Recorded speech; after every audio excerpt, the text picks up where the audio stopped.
Otherwise, Okay. recording it would be a pain. Sure. Is everyone okay with that? Yeah, I just wondered if it was private or I'm back. not. Um, What would I you have to rather it play a game private? now. No, I don't know. I have to behave now, obviously. No, you don't. Oh.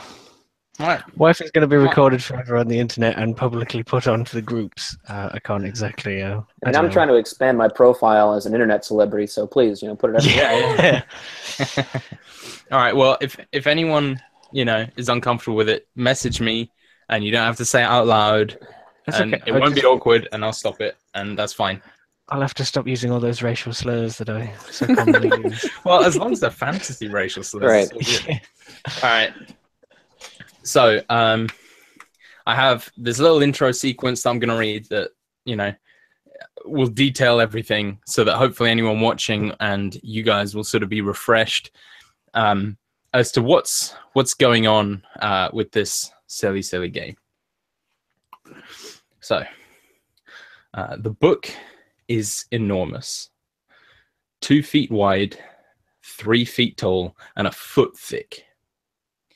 It's bound in a navy blue leather, cracked with age, and in gold leaf writing across the top, read the words, "The Forces of Chaos" by Chryselius Vind.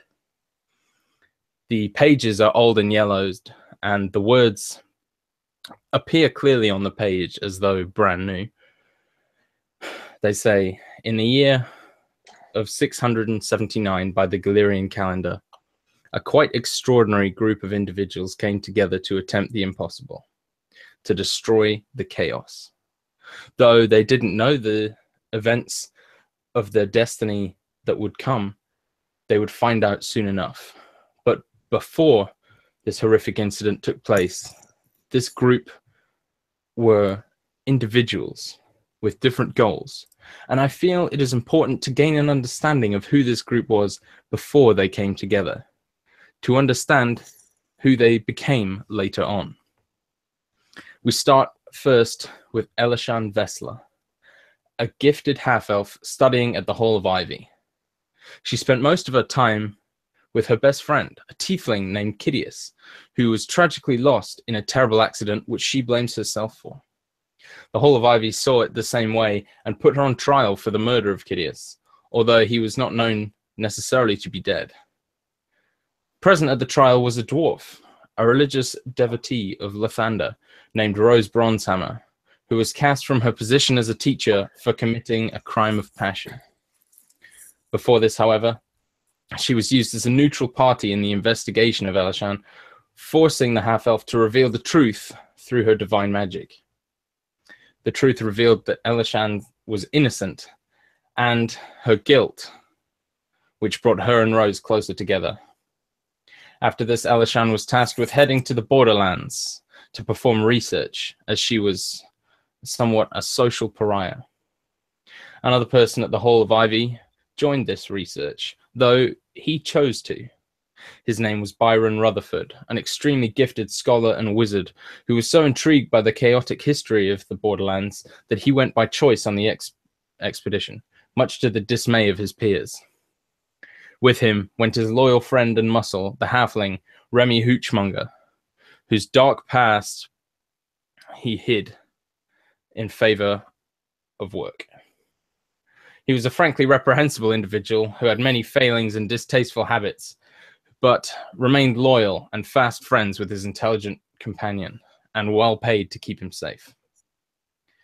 The one missing member of this group is the mysterious hunter Arden Briar, a skilled individual. He was placed into King Ranmar's ranger training at a young age, where he excelled. However, the rangers all learned natural magics, taken from the forests they worked in. Arden, however, could not summon these abilities for himself, and instead began to develop arcane, forbidden powers, a byproduct of his dark bloodline, and a secret kept from him until now. As there was no place for arcane magic in King Rangmar's kingdom, Arden left while he still could, making his way north to the lands where magic is more commonplace and accepted. It was here, in the northern kingdom of Belern, that the group became a whole. King Gaiad I, regent of Belen, summoned the group from the halls of Ivy to his court so that he could meet with them before he left. When in his throne room, the king also summoned Arden Briar, who had come the day before and already met the king. He told the 5 individuals that their charge was to go north. They would need some place to stay.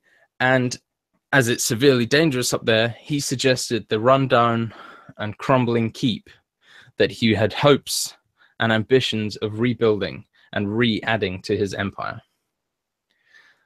He decided to create a lease or some papers that would officially make these 5 the masters of the keep. Though, in a strange twist, Remy Hoochmonger, his reasons his own, chose to keep his name off the lease and did not want any part of it. The rest of them signed and became the new owners of the keep on the Borderlands. The party left for their new home.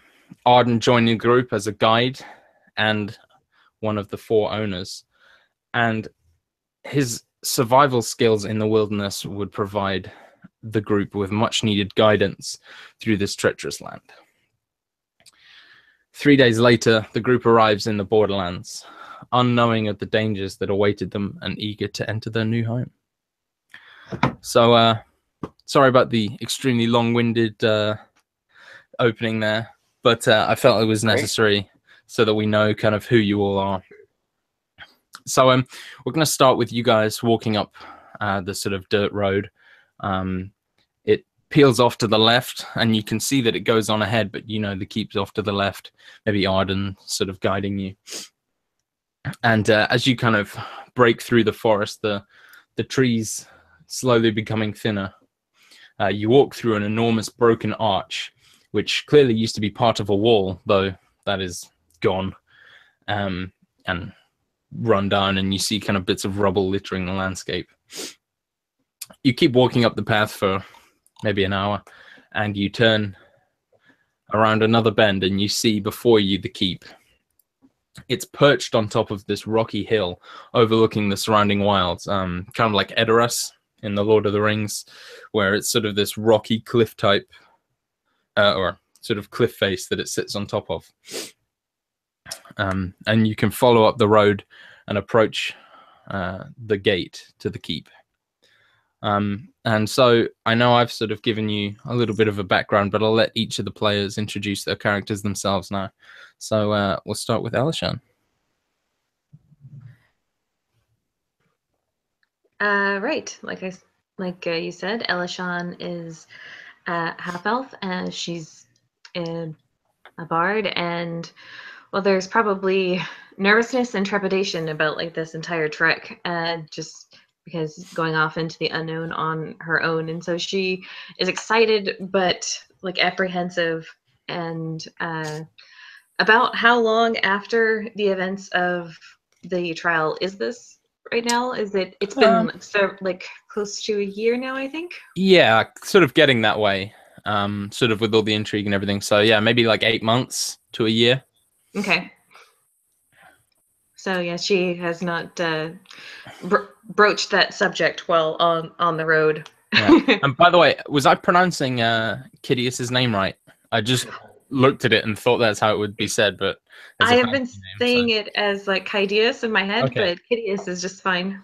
I'll probably do a mixture of the two, forgetting which is the correct one. So just bear with me. Fine. All right, we'll go with Byron. Byron is a very prim and proper, well-made human being in regal dress. He probably it's just half dismounted his horse while still reading a book in one hand. The book in question is The Unearthly Apocrypha of Chaos, Volume 1 by Chryselius Vint. And he's musing to himself, like, "Oh, Chryselius, you do tend to ramble a bit." Oh, so he talks to the author as well, does he? Oh, talking to himself, but possibly talks back, yeah. Mumbling about a tale to do with a stag possessed by chaos, taking many more blows than it should have before being calmed by magic, and its wounds then now delayed by the chaos magic ending the beast. And he kind of like finishes that paragraph, that page, and he kind of looks up, almost surprised that they're there, and he's full of promise, where most people would see this crumbling keep. He sees potential, as he does in everything, a potential to learn.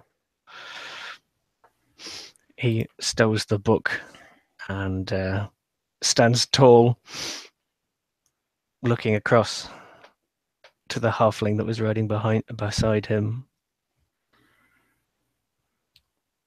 Remy. Remy looks over to Byron, or Hux as he calls him, says, what a shithole, huh? Remy is about 3.5 feet tall, wearing scale mail, probably really hot in this climate. He's from the mountains. He is ugly and scarred. He's got a few broken teeth. His face is always kind of twisted and pissed off. Rarely has anything nice to say about anybody. And he is just strapped with weapons. He's got a heavy crossbow hanging from his back, hand crossbow hanging from his belt, rapier going across the back, short sword in the side, dagger in the boot, and a whip hanging from his belt. And he sort of like clatters off his horse and says something to the effect of, "It is hotter than 2 rats screwing in a wool sock out here." That's Remy. Oh man, I always expect a voice with Dylan, but I was not expecting that. It wasn't even quite right. It's a little more nasally, you know? Rose. So Rose is a hill dwarf cleric. She's probably dismounting from the horse, and her dwarven craftsman background is probably kind of taking over as she's kind of doing some calculations in her mind about what needs to be done first and where they could possibly get the supplies and what walls need to be shorn up first. So she's probably muttering to herself about all of that. Awesome. Arden.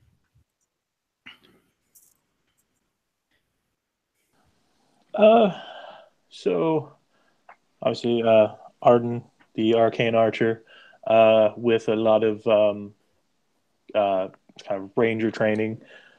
He actually is fairly optimistic right now. Like, he's probably, like, since they've met him, he's been smiling the whole time. Probably comes off as maybe a little too happy, but for him, this is kind of a fresh start. Like, he gets to do what he knows, but it's like nobody actually knows him or about his mother or things like that. So right. Nobody's really thinking. So he's sort of mysterious, Yay. but doesn't act like a mysterious sort of guy. Yeah. Cool. Yeah. All dressed in leather, with probably some furs, just for warmth and garnishment. And then he's got the obvious the strange quiver on his back that has the you can tell that, like, somehow wedged in there is his sword, his bow, a staff, a lot of arrows, and also possibly some javelins, because he's got the efficient quiver. And then probably most of the time, though, he's going to be like ahead of the group, right, on foot, just because he's doing the scouting. But as they get closer and closer to the keep, like, he's gonna slowly, like, slow down his pace a little bit so he keeps up with the rest of the group. Most of the rest of the stuff is probably with the mules, with the packs. Right. So yeah. Awesome. Other than that, he's looking at the keep. It's probably crap, but he's looking at spaces to decide, like, where's a good archery point. Where's the best place to set up if he needs to be the most efficient. Awesome. And yeah. So you guys sort of begin approaching, and the stone of the keep is this very sort of dark stone that, you know, looks like it was sort of procured nearby. Sort of all the stone is this sort of deep, dark slate gray. And, you know, the walls of the keep are sort of, you know, a lot of them have sort of big holes in them and kind of bits are crumbling. But, you know, for the most part, it's an intact sort of castle here. And as you sort of walk up the sort of steps towards the gate, you see that there's a man sort of, it looks like he's sort of sitting leisurely over the wall, or sort of with an arm sort of on where the battlements would be. And you can see he's a sort of, he's an orcish fellow. And though his skin is sort of a very pale green, and he shuts down, oh, who goes there? Sort of like looks over the bridge of his nose down at you. Who goes there, ugly? And he sort of, he stands up, kind of, you see he's sort of trying to make himself look a little bit more imposing, maybe sort of puffing out his chest a bit. He says, I'm Bazrag, captain of the guard here. Who are you?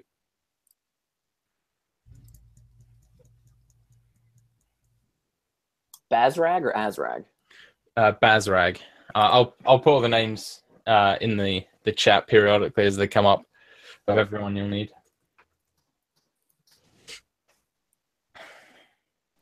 Oh, my good fellow, I'm Byron Huxley Rutherford. Travelled quite some way to get here. And he says, you the ones coming from Bellern? All right. Are you expecting many others from Bellern? And he sort of just leaves at this point. Like, he sort of says, you know, his line and then steps down. And so as you see that, you sort of catch yourself halfway through as you see he's not there. And you see one of these doors sort of slightly get pulled open, these huge doors, and you can tell that they're sort of been meant to be opened by a kind of mechanism, you know, a pulley, but the chain has snapped. So he's having to sort of pull them slowly open himself, which is taking a long sort of time. Once there's enough space, I'll move up to help him. Yeah, cool. And so you sort of help him push open the door sort of wide enough to get, you know, you and your sort of mules through and your horses. And he says, I'm glad we are who we were supposed to be, because he just kind of let us right in, didn't he? Yeah, and he says, we don't get many visitors up here, so I assumed you're the ones who are meant to be here. The new owners? And he sort of holds out his hand. When you assume, you're an ass. That's how the saying goes, right, Hux? Quite. Right. Quite, Remy. And he turns and shakes the orc's hand. And he takes it and says, pleasure to meet you. I'll introduce you to the other folks if you'd like. And sort of steps in. And you see there's this kind of big horn sort of situated near the front, and he just blows it sort of sharp, kind of, and there's deep sort of rumbling sound comes out. Not too loud, but sort of loud enough to where pretty much everyone in the keep would have heard it, you imagine. And I'm assuming you guys all sort of pile in, and you just kind of, you find yourself in this square. There's these walls and kind of ramshackle small buildings and sort of partitions, and it looks sort of very as if it's just been attacked, you know, and there's just rubble everywhere. But everything sort of has this sort of shantytown vibe where they've kind of come in and sort of rebuilt a lot of stuff just enough to where, you know, it's livable, but there's a lot of repair work that needs doing here. And so you get this kind of visual of these sort of crumbled rocks and scarred kind of acid burned battlements, which you sort of find strange to begin with. And you can see that there's a few people who sort of begin assembling in the town, and Bazrag sort of steps forward and addresses them and says, "Hello, everyone. This is the group that they're sending from Berlin. The new owners. New owners.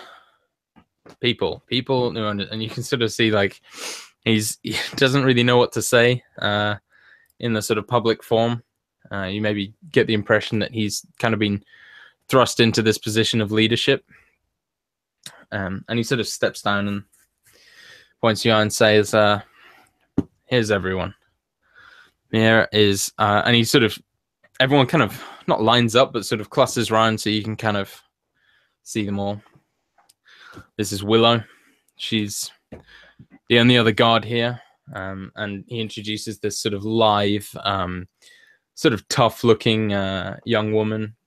She's a human. She does look quite bored, but you see she has this enormous crossbow that she's sort of like resting over one shoulder.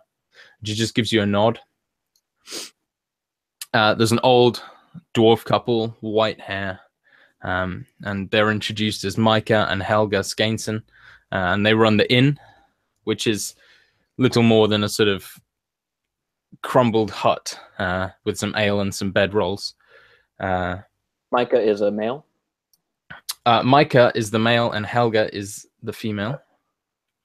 There is also Wodek Quint, who is a nervous-looking human. He's the Castellan, and sort of shakes your hand and does the kind of, two-handed handshake when he meets you all.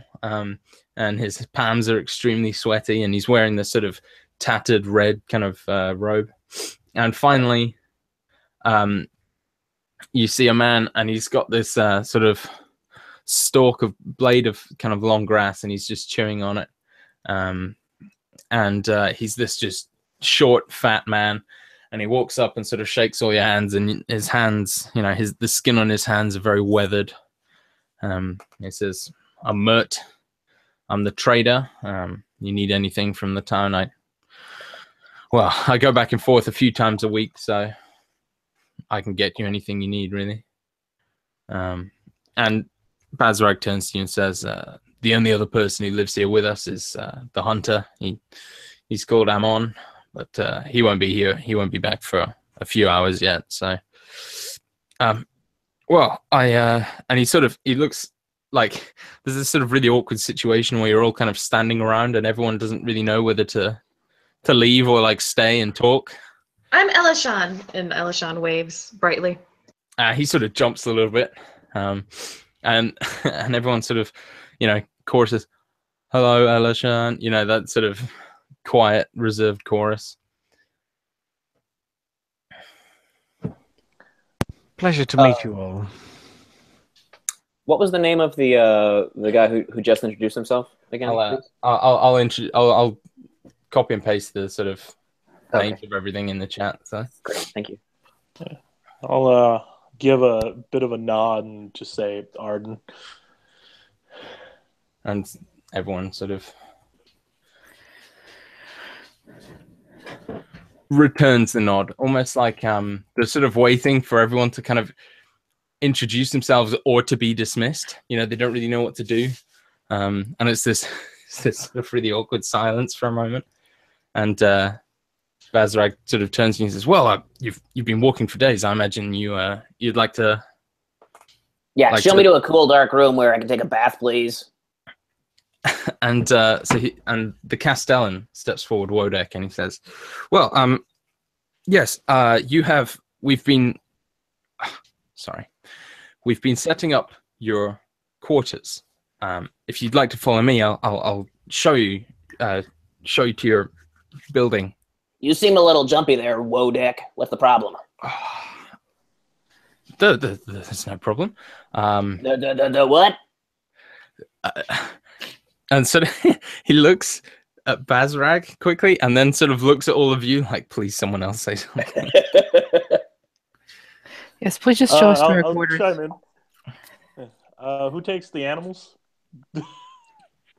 And so they're just sort of standing there, and Bazrag says, "Oh, yes, yeah," and sort of snaps his fingers, and Willow, the other guard, sort of scowls and starts leading them to the stables, and she's joined by the trader, Mert, who he has a sort of horse and cart, so his animals are sort of stabled up as well. So they sort of take your donkeys off, or your mules off for you.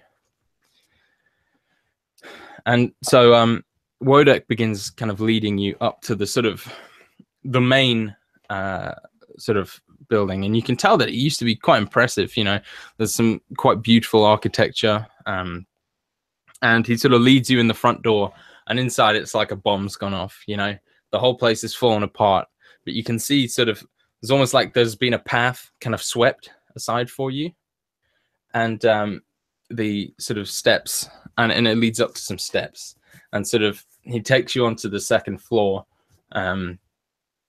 And it looks sort of very run down, and you know, a lot of it is destroyed, but it's been cleared, and you know, there's bedrolls and that sort of thing set up for you. And he says, well, this is you. We're clearing out the rest of the building, but this is the only floor that we've got to. The ground floor will be available, and there should be one floor for each of you to live on in here, but for now it's just this second one until we can sort out the rest of it. And you know, some builders are supposed to be arriving over the next few days, so we should have and he just sort of falls silent. Well, that's just fine. But you listen here. I'm gonna put my things right here. Those are my things, and you don't touch them. If anybody else touches them, I'm coming for your balls. All right?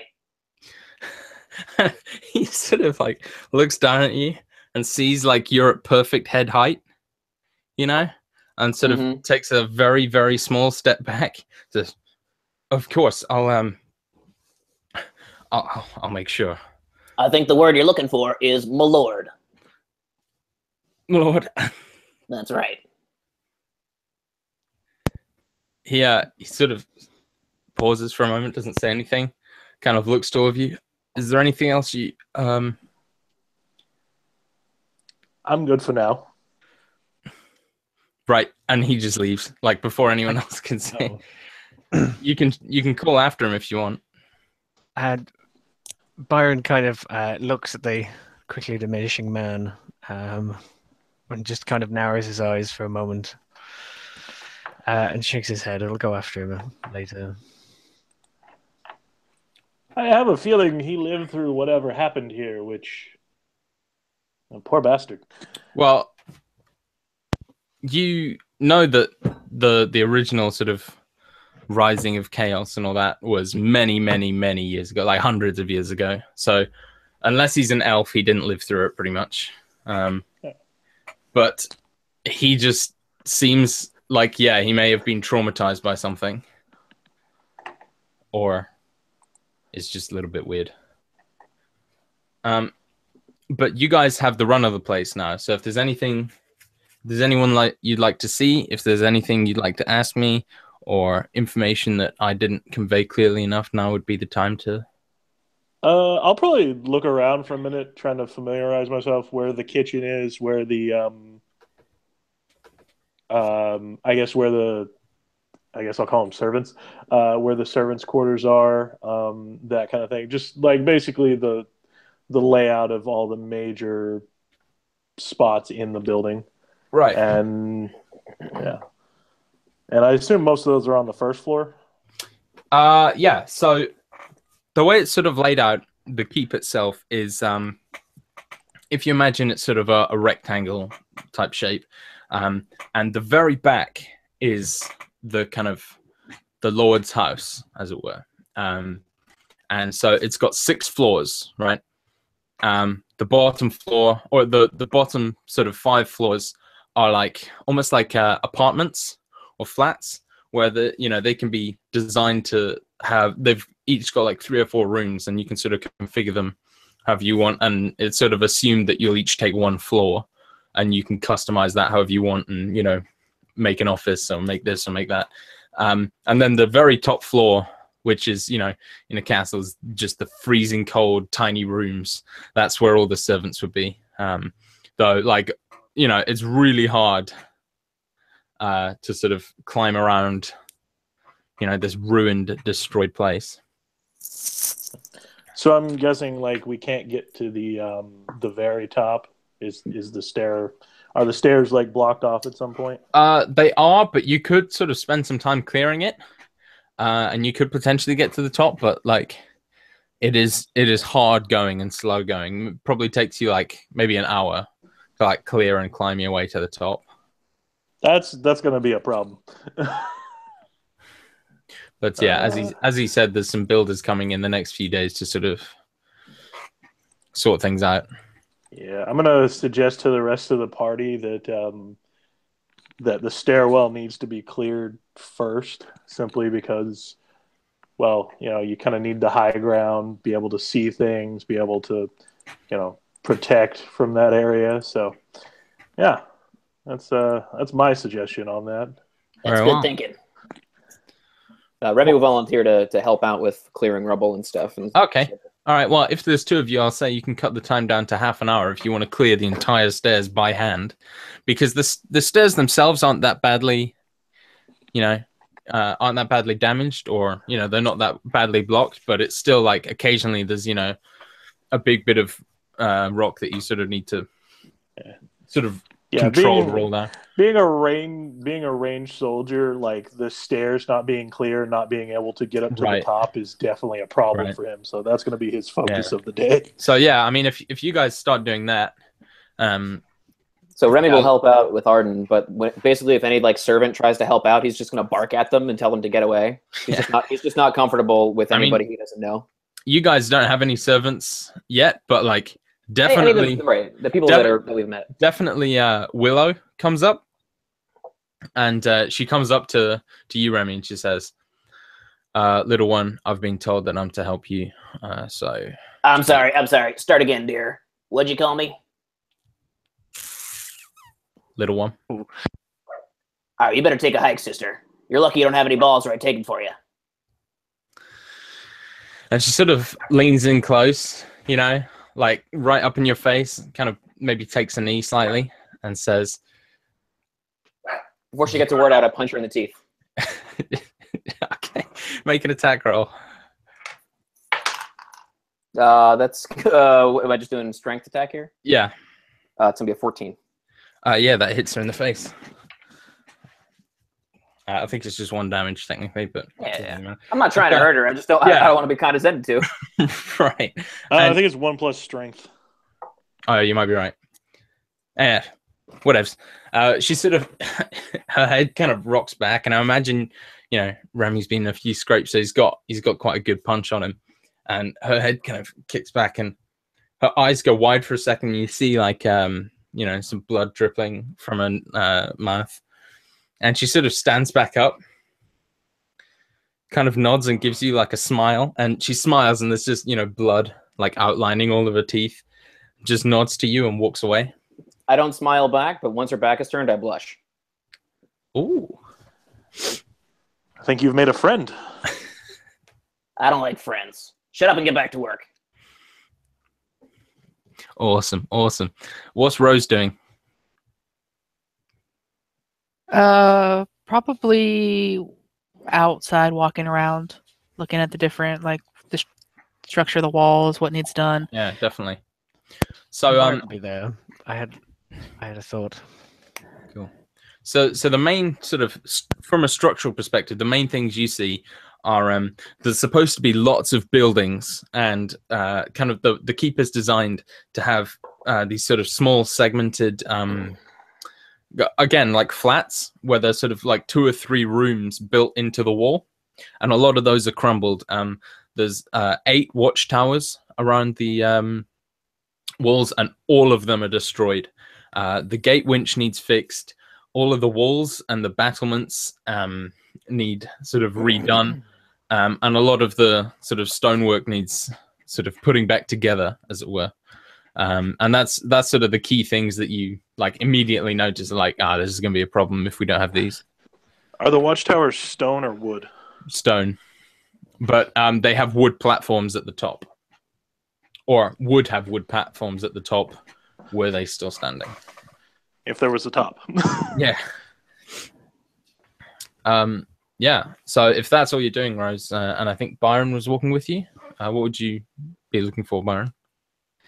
I was just gonna like. So on the, correct me if I'm wrong, Rose, but on the journey, I think I heard you mention something about being a craftswoman of sorts.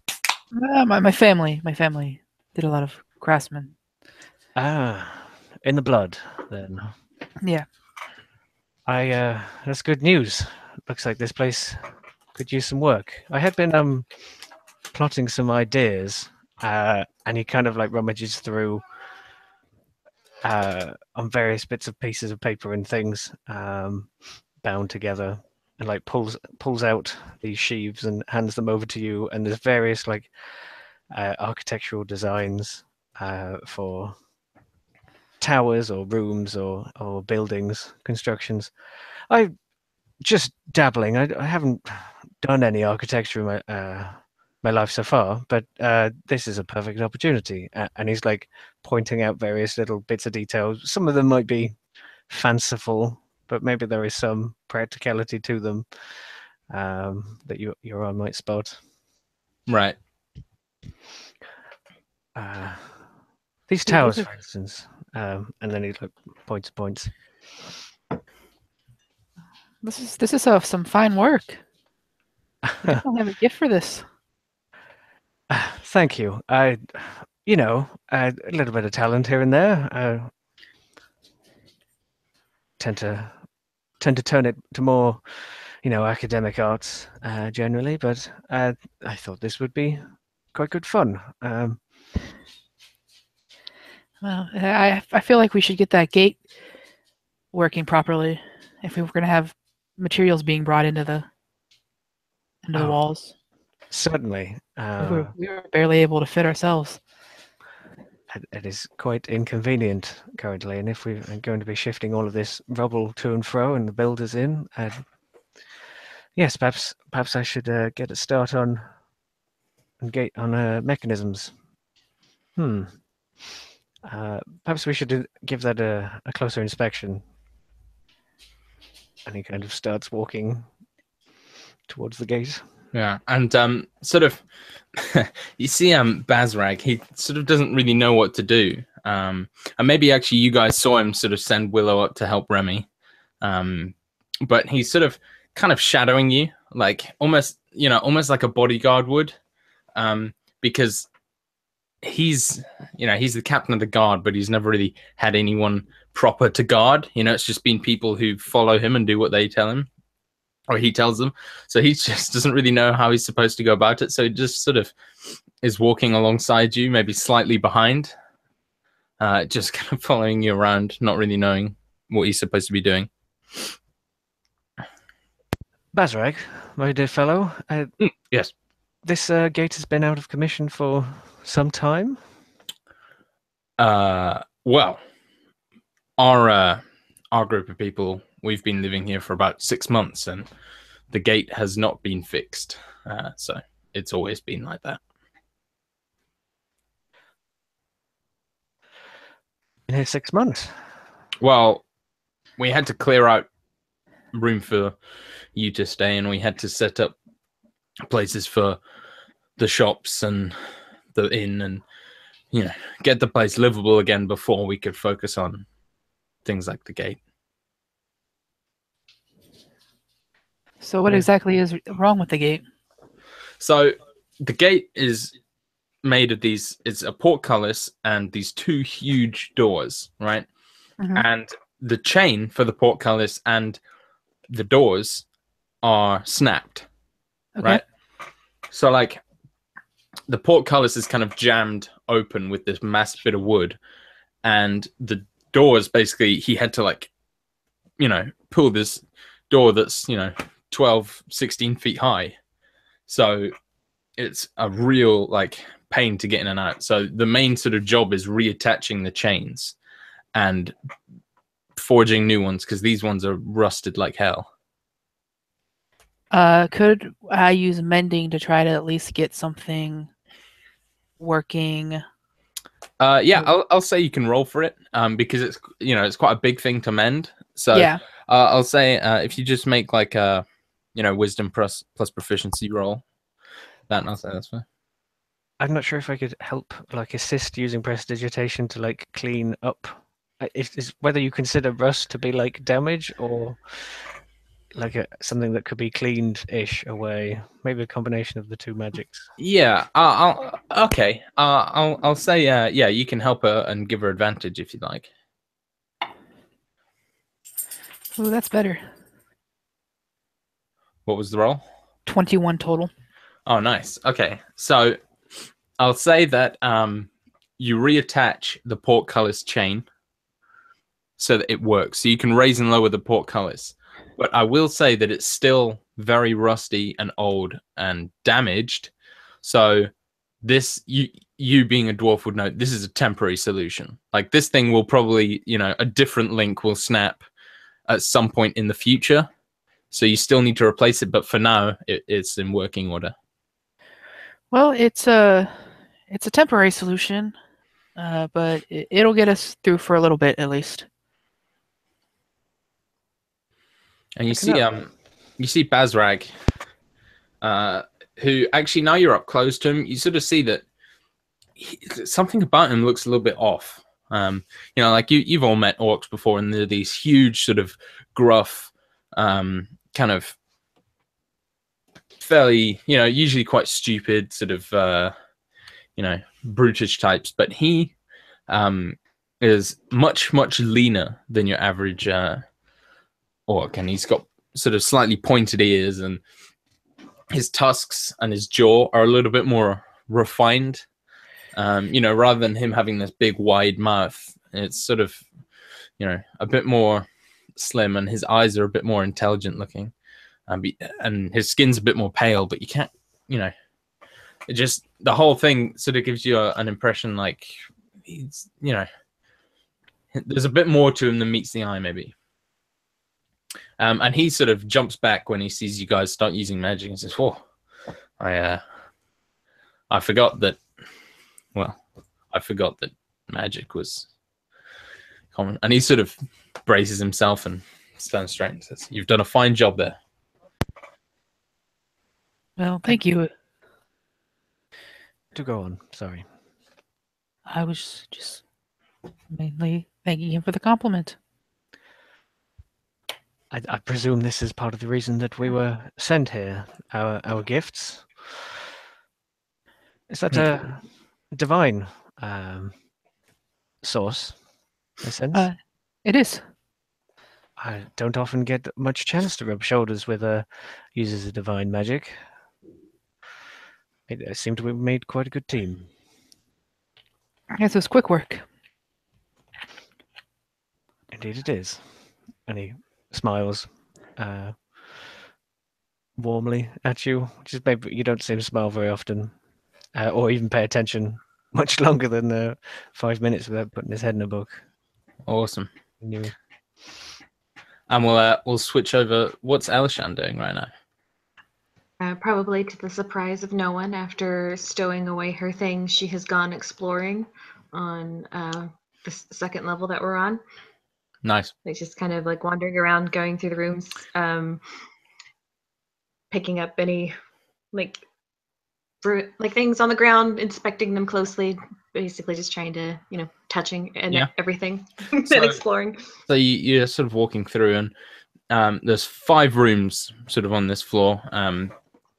One that sort of looks fashioned like a kitchen, one that, you could imagine being a master bedroom. There's one maybe a study, there's a few more, and sort of it looks sort of like, how you imagine a fantasy person's flat would look. In one of the rooms, which is quite small, you see the remains of a sort of rotted old sort of stone bed frame, and it's like a very, very small one. And you see that there's weird, like, with your crazy passive perception, you notice that there's a sort of blue glinting sort of thing, almost like a gem, sort of sitting in the corner. You reach over and pick it up, and it doesn't look like it's damaged at all. And it's this kind of silver eagle, very kind of not crude, but very simple, almost like a toy or something. And the center of it, its sort of body, is this big blue gem, and its eyes are smaller versions of it.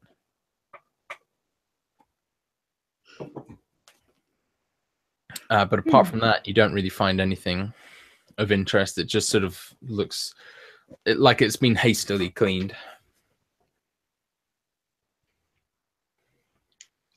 Well, she would pocket the little silver eagle and make her way over to like where Arden and Remy are. Like maybe by the time she's done exploring, they've cleared off one floor, and so she would go and start investigating the next.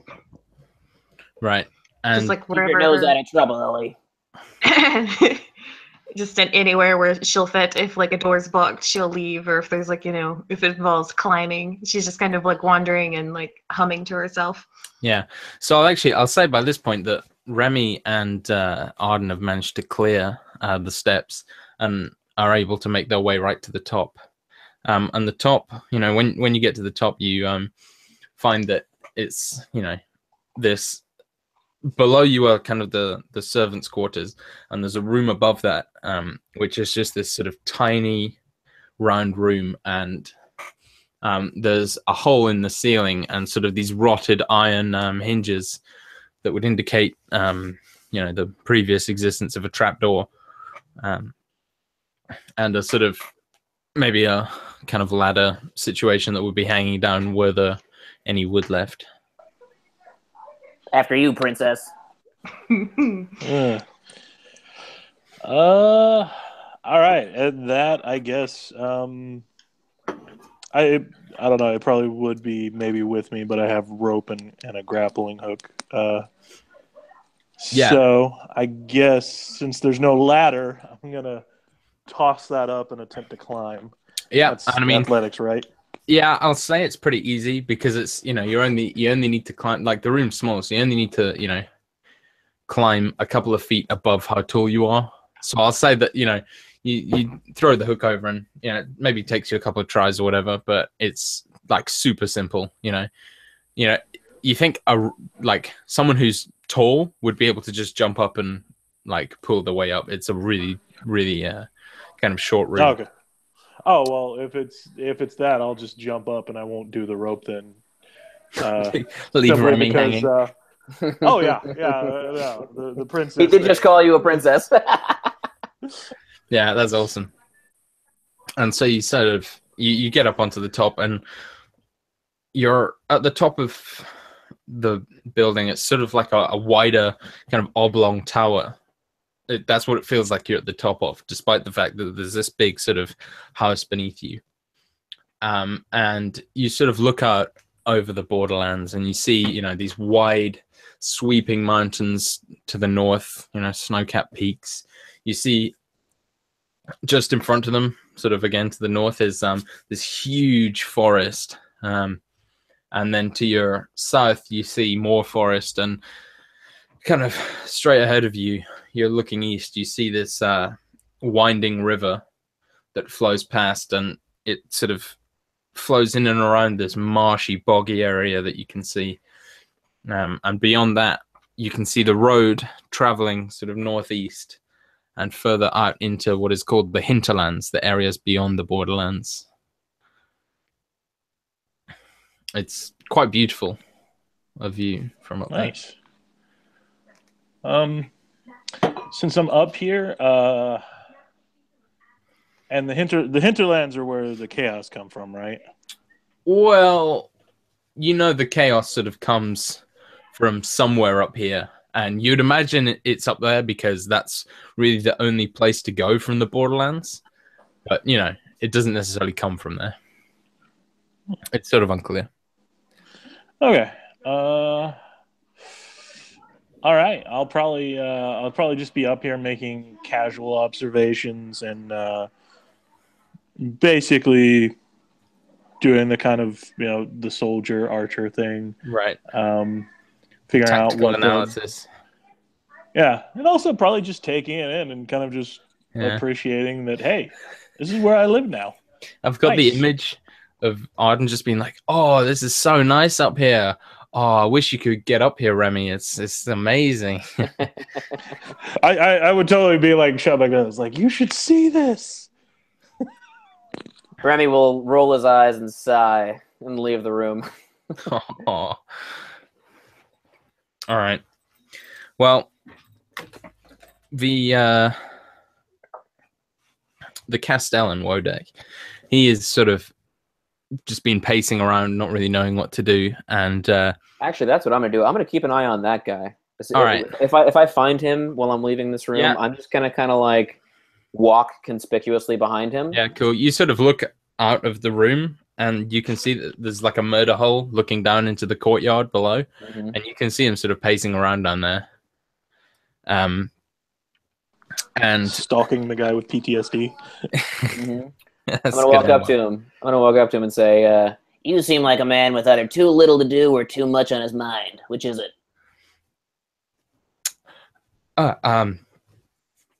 And sort of scratches his head. A bit of both, I guess. Well, you're making me nervous. So why don't you either unburden yourself or go get busy?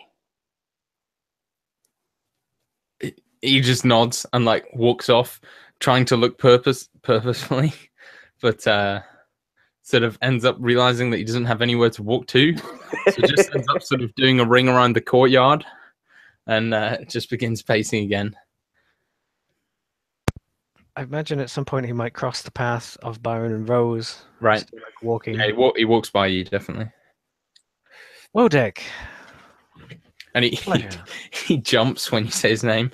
Yeah. And turns and yes. Hello. The Castellan, am I correct? That's me. Quite the position. I'm very lucky. I was wondering, I spent quite a lot of time in that castle. Is there a basement? There is. It's where we're storing a lot of the useful things that we need, food and that sort of thing, while we don't have a proper warehouse yet. It's still being fixed. It's almost there, actually. And he sort of like points off towards this sort of vague direction. But the basement should be clear soon. Excellent. Judging by the size of the fort, there must be quite a lot of room down there. There is. And he like looks over your shoulder and sees Remy, sort of maybe watching him, like arms crossed or whatever it is. Remy goes, and he sort of quickly said, "I could show you if you'd like." If there is something to show, by all means. Definitely. And he sort of strides ahead, quickly, super glad of something to do. Remy takes out his dagger and just starts like spinning it on the tip and following, just walking in stride with Hux. And he sort of like watches you, and then realizes that he's being super obvious that he's watching you, and sort of like rights himself and keeps walking. Before Byron leaves, he turns to Rose. Would you like to come, or is there something else to see up here? No, I'd like to see where we store supplies. Excellent. Good. Next stop. And then he probably with a little flourish of a hand movement or something, goes. Yeah. To, so he Remy very bashfully says, "Hi, Rose." Hello. Giggles a little bit. Oh, God, I love this. Will you be joining us on the tour? Yes. It's nice to see you today. You look very nice. Thank you. You're welcome.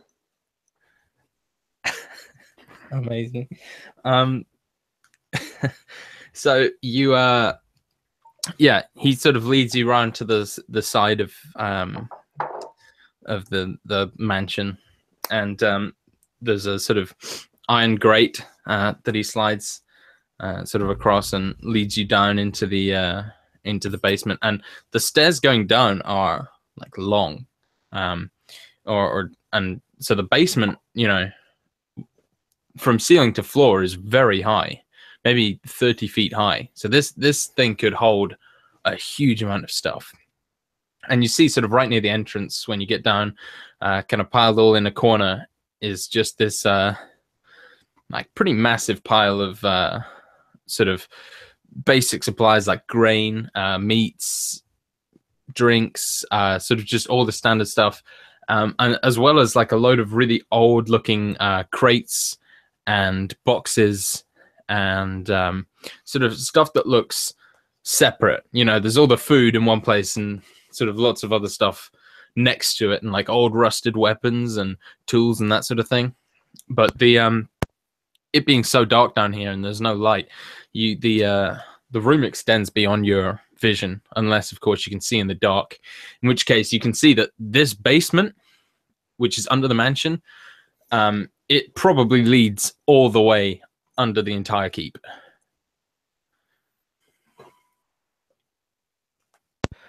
Is it just one large cavernous space, or are there side rooms? It is. It's one huge big place.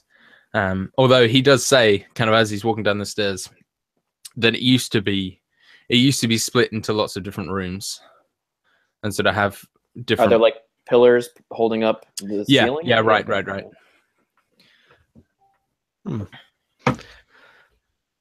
Curious. Seems. What the hell you need this much space for? Why not build a wall? Well, I believe it was originally used as, and he just gulps like petrified of this tiny belligerent person, and says a variety of things: storage, a place of shelter in times of crisis,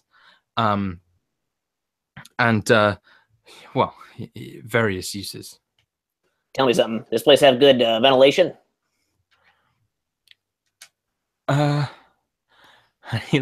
He looks around because he clearly hasn't thought of it, but is sort of trying to figure out.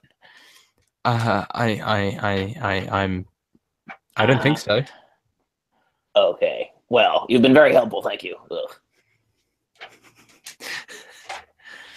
But yeah, he sort of walks over to the stuff and as here is all the food we have stored. It should be enough for about a month, though. We do have Mert who brings us supplies, so this is sort of a backup for us. Over there is some stuff we scavenged from what we found down here already. There was a few things that had been left behind and preserved down here, but this is everything. Have you checked the surrounding land for potential arable sites? Well, the area around the keep within the old walls, and you see him like fumbling around in the sort of satchel he carries, and he pulls out what looks like a plan of the keep in its heyday. He says, "See, you can see the wall here, and well, the area all inside here is well tilled, or was well tilled, good earth, with I think deep layer of clay deposits, and you can sort of see that it's actually like the map sort of has like an overlay of the different soil densities and all that sort of thing. Like he's super in depth, and like you can see like there's one section where it talks about the quality of the soil, and he crosses it out, and someone recently, I guess, has crossed it out and written different numbers in instead and that sort of thing. And he says this land is all excellent, but beyond that, well, it's too dangerous at the moment. No one really wants to leave except I'm on. Byron leans in, perhaps kind of takes the papers if offered, Definitely. and studies them intently. Hmm. Uh, these numbers are rather good. Don't get your nose stuck in there, all right? He smiles and looks down. Probably pulls the paper back slightly from his face. You've done some good work there. Very thorough. And he, those of you who can see in the dark see him blush. Didn't happen to be a scholar at all? Well, that's why I got this position. No one else could do the maths. I thought I said something about you. And he kind of like waggles his finger at him. Yeah, scholar through and through you are. He just nods. We should try to see to becoming self-sufficient. Don't want to rely too much on these supplies. Yes. The main problem we have is a lack of people. Hopefully, once the keep is in a more defendable and livable state, we can attract workers and farmers to till the land for us. Quite. I'm sure the king has some colonists lined up for us. I believe he does. But first, the stonemasons, I guess. Arriving, and he sort of pulls out like various ledgers. 2 days, I expect them.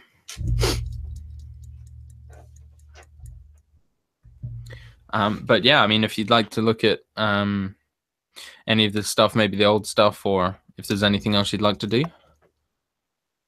So is there just junk lying around? It's sort of been piled up, but it's mostly just old crates. Is there light down here? There is only a very small amount of light from the door that you came in. Okay, so Remy will light like a few candles or something, maybe like a hooded lantern, and he'll start going. He'll start going through the junk to see if there's anything interesting. He's gonna start looking for scrap wood and metal to build a still. Yeah. Oh, definitely. There is actually you find like the remains of an old catapult, Nice. and the wood. You sort of, in fact, make me a nature check. Ew. Let's see. Oh, that's an 18 on the die. He's got a 0 wisdom modifier, no proficiency, so that's an 18. Cool. This is ironwood. So you know that this wood is basically like is obviously super hard and strong, but it doesn't rot. It's sort of famous for, or it takes a way longer time to rot. So it's in really good condition, this catapult, apart from the fact that it's, pretty much smashed. Okay. But, does it burn? Is it like resistant to fire at all? Yeah, like you can't set fire to ironwood unless, you've got a super hot fire. But it's difficult to burn. But the catapult, a lot of the mechanisms on it, the wheels on it, and the like bowl that the ammunition would sit in are all made of iron. But yeah, I mean, if you start going through the boxes and that sort of thing, there's not that much. You find just it's mostly things, like old papers and kind of information about the running of the keep. Remy completely discards all of it and leaves it in a pile someplace. And sort of, you would see Wodek sort of start inching towards it and like sort of scooping it all into a pile. And so when he goes for it, just to fuck with him this time, I'm just going to draw my knife and go, ah! He lets out a squeal and jumps back. And I'll giggle and, take your damn paper. Thank you, sir. And like grabs it and like steps back. You also find a book in there, but it looks pretty rotten. But apart from that, there's not really anything of interest, apart from the catapult and the papers and the book. Remy will open the book and flip through it, very like, yes, book. Hey, Hux! Take this. Yes, Remy? This is, you like this crap, right? I do. Well, from me to you, enjoy.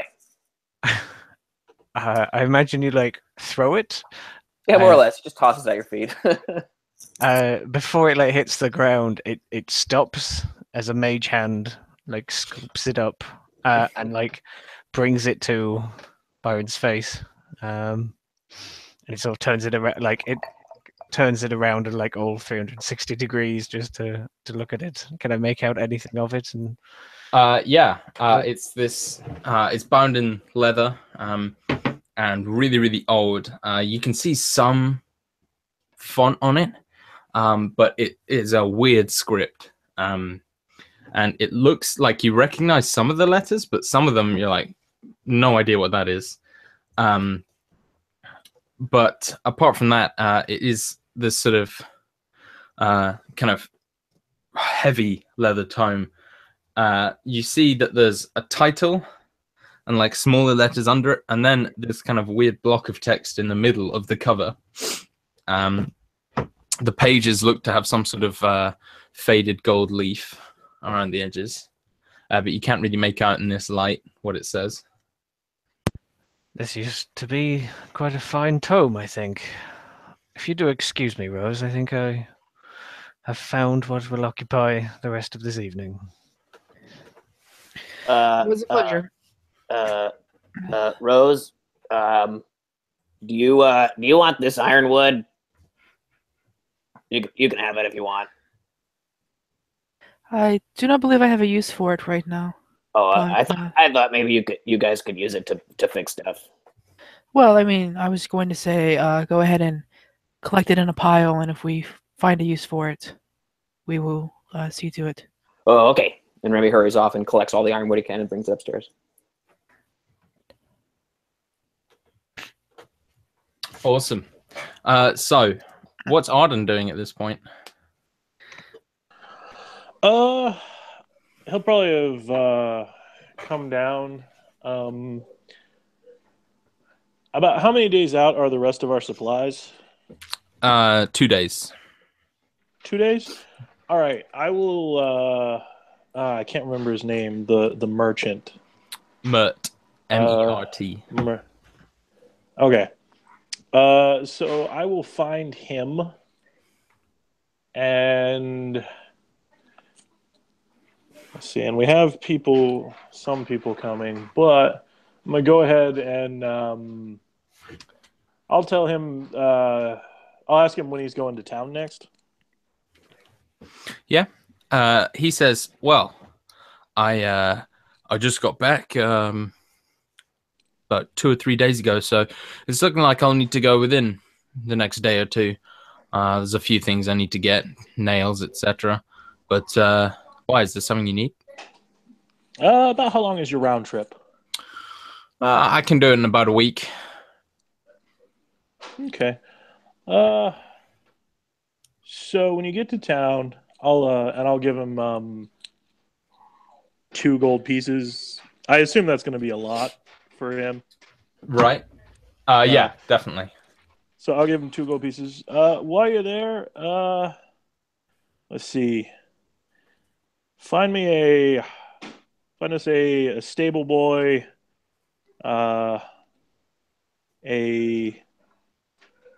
boy to, someone to train as a shepherd, and also, and then also another to. It'll be okay to tend to some basic, do some basic animal work here. I said probably go for orphans or something. Somebody that doesn't need to work for a lot of pay, mostly just for food. Consult the constables though, and make sure there's no thieves among them. I don't want to be having to watch them 24/7.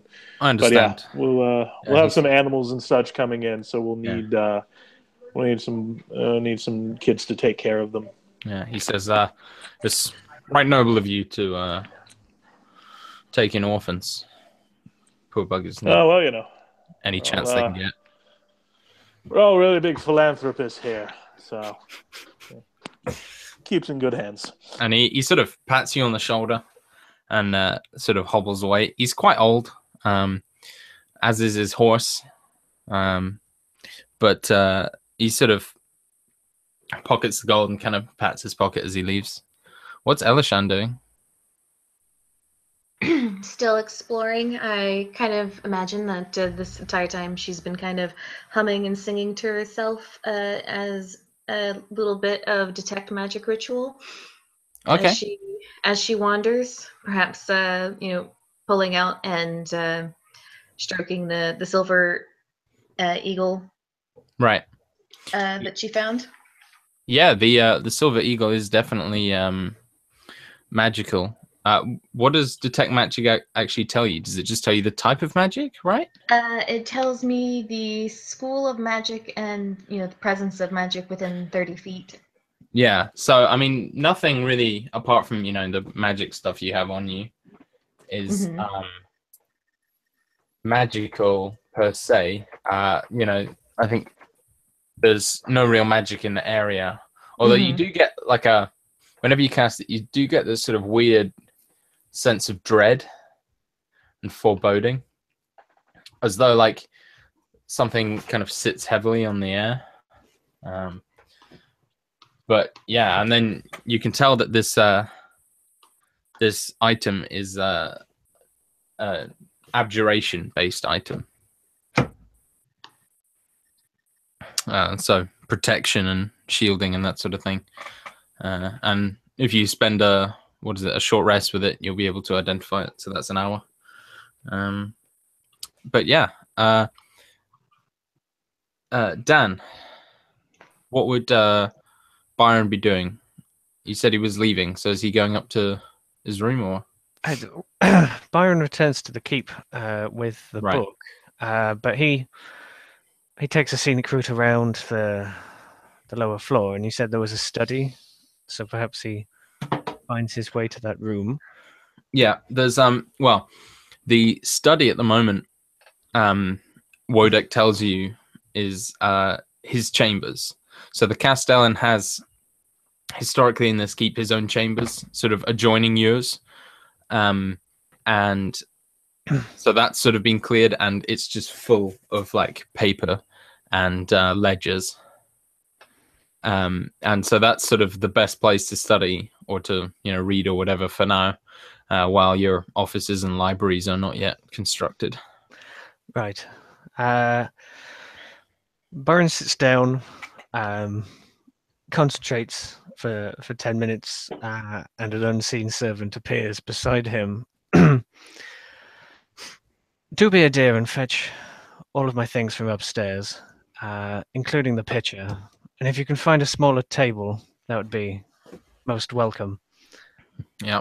And then he begins to like flick through the book as the servant goes to the thing. And so you're sort of the book.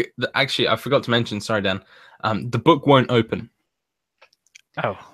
So it's kind of just a brick at the moment. That was sort of key to the entire information about the book. The biggest feature of it. Forgot to mention it. So I'm good at this thing. But yeah, it won't open. But there's a lot of text on the front, and as you're sort of looking at it, you just hear like the of like a table being dragged above you. Excellent. I love that. You just crash, crash, crash, crash, crash, crash. That was a good sound effect, man. Thanks, I've been practicing. I actually do quite often practice my table moving sound effects. I don't know if you're serious or not. I am fully serious. It sounds like a really sad Wookiee, I think. It does. Well, that's the other side of it. Yeah. Yeah. So, Dan, I'll say if you spend a while looking at this book in the good light, you see that this is definitely written in common, but like it's got a load of extra E's and a load of extra letters and some weird orders of words, and there's some words that like look slightly odd, but you can sort of read it. It's like reading Henry Chaucer, where it's like definitely English, but like it's an old dialect of common. But this book predates, like by this writing, you can tell that this book predates the Galerian calendar, which is sort of like, you know, our version of the Roman calendar. So that would be, you know, it's the year 697 at this point. So this book's over 700 years old easily. And that's just from the writing that I can get the sense of on the cover. Yeah, so like Okay. that writing stopped, and sort of the new form was sort of developed like before the calendar came into effect. So this thing could be like 1,000 years old easily, just because people stopped writing like that. So I attempt over some period of time to discern why it won't open, either through magical means, using like detect magic or. So I'll say that because you sort of figure out this language, I'll let you be able to read the cover. So the cover says the Enchiridion of psychometabolism. And you'll find it in your Google Drive. So for those of you watching who don't know, I have been writing every book that the characters come across and have, but sort of in short form. So yeah, you'll find it in your drive. Which is crazy, by the way. Yeah, well, I've written like 16 books just in preparation for this game. So, but I find it so much fun and so satisfying, especially with great players like you guys. So. Aww. You sort of make out this puzzle, and Dan, being a scholar, you would have heard of the Enchiridion of psychometabolism, blah blah blah. Yeah, it is a somewhat disputed. It's heavily disputed that it even exists. It's by this guy called Civilicus Serventicidus. And he was basically like the first wizard, right? And he developed magic as we know it, and wrote like a ton of spell books and all this information, which all our magic is sort of based on now. And he then sort of went from, he sort of was said to have written this book, the Enchiridion, which, people... It's sort of like the holy grail of magic. Like everyone's always trying to find it. And so for that reason, like thousands and thousands and thousands of fakes have been made.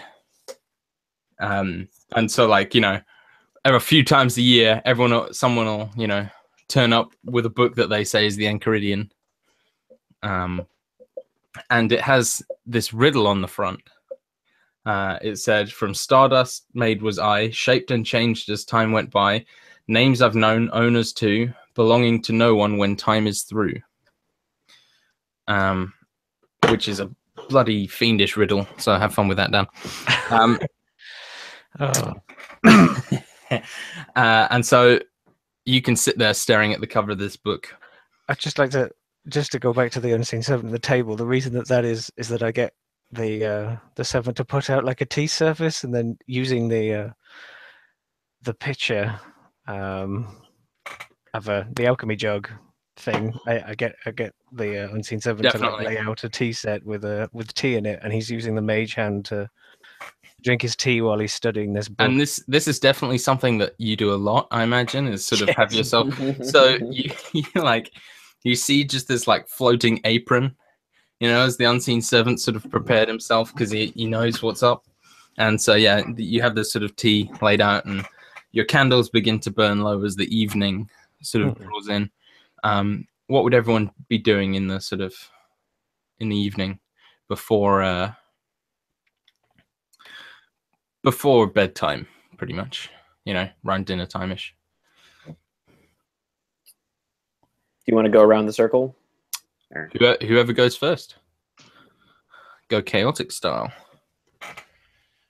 Remy's gonna oil the shit out of all of his weapons, find a way to take a bath, and then we're all sleeping in the same common space right now, right?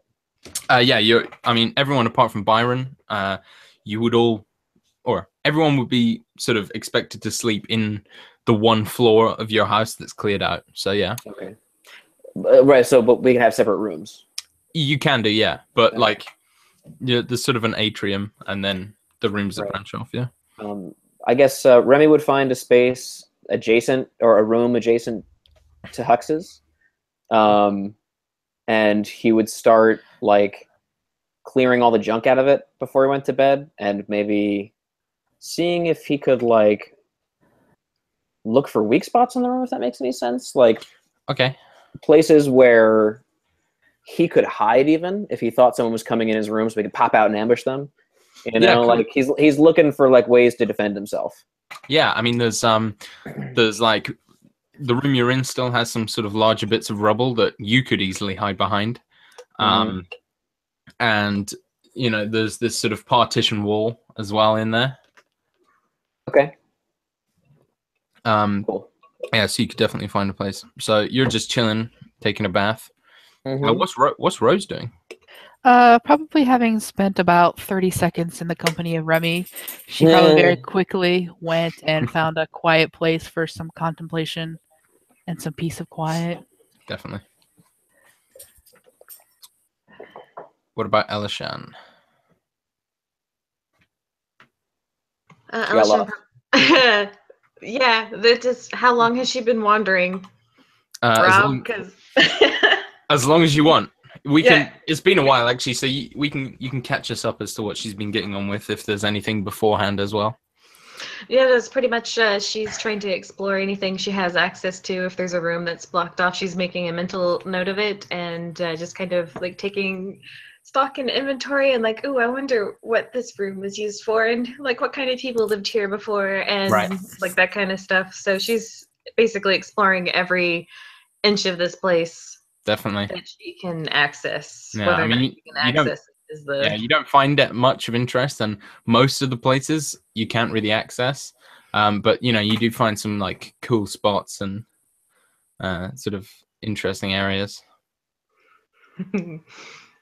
And So then what she would probably head back down to like the more common area and play with her violin after while waiting for dinner, I guess.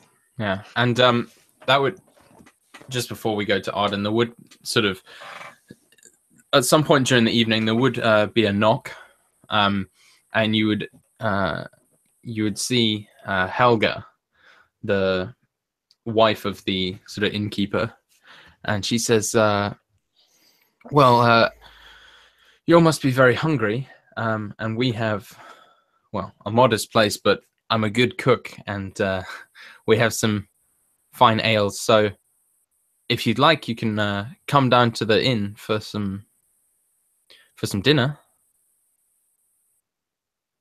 And she seems quite nervous as well. Who is she speaking to? I'm sorry. Is she? She's just sort of talking to the room, or to the sort of floor of the house, so everyone can hear her.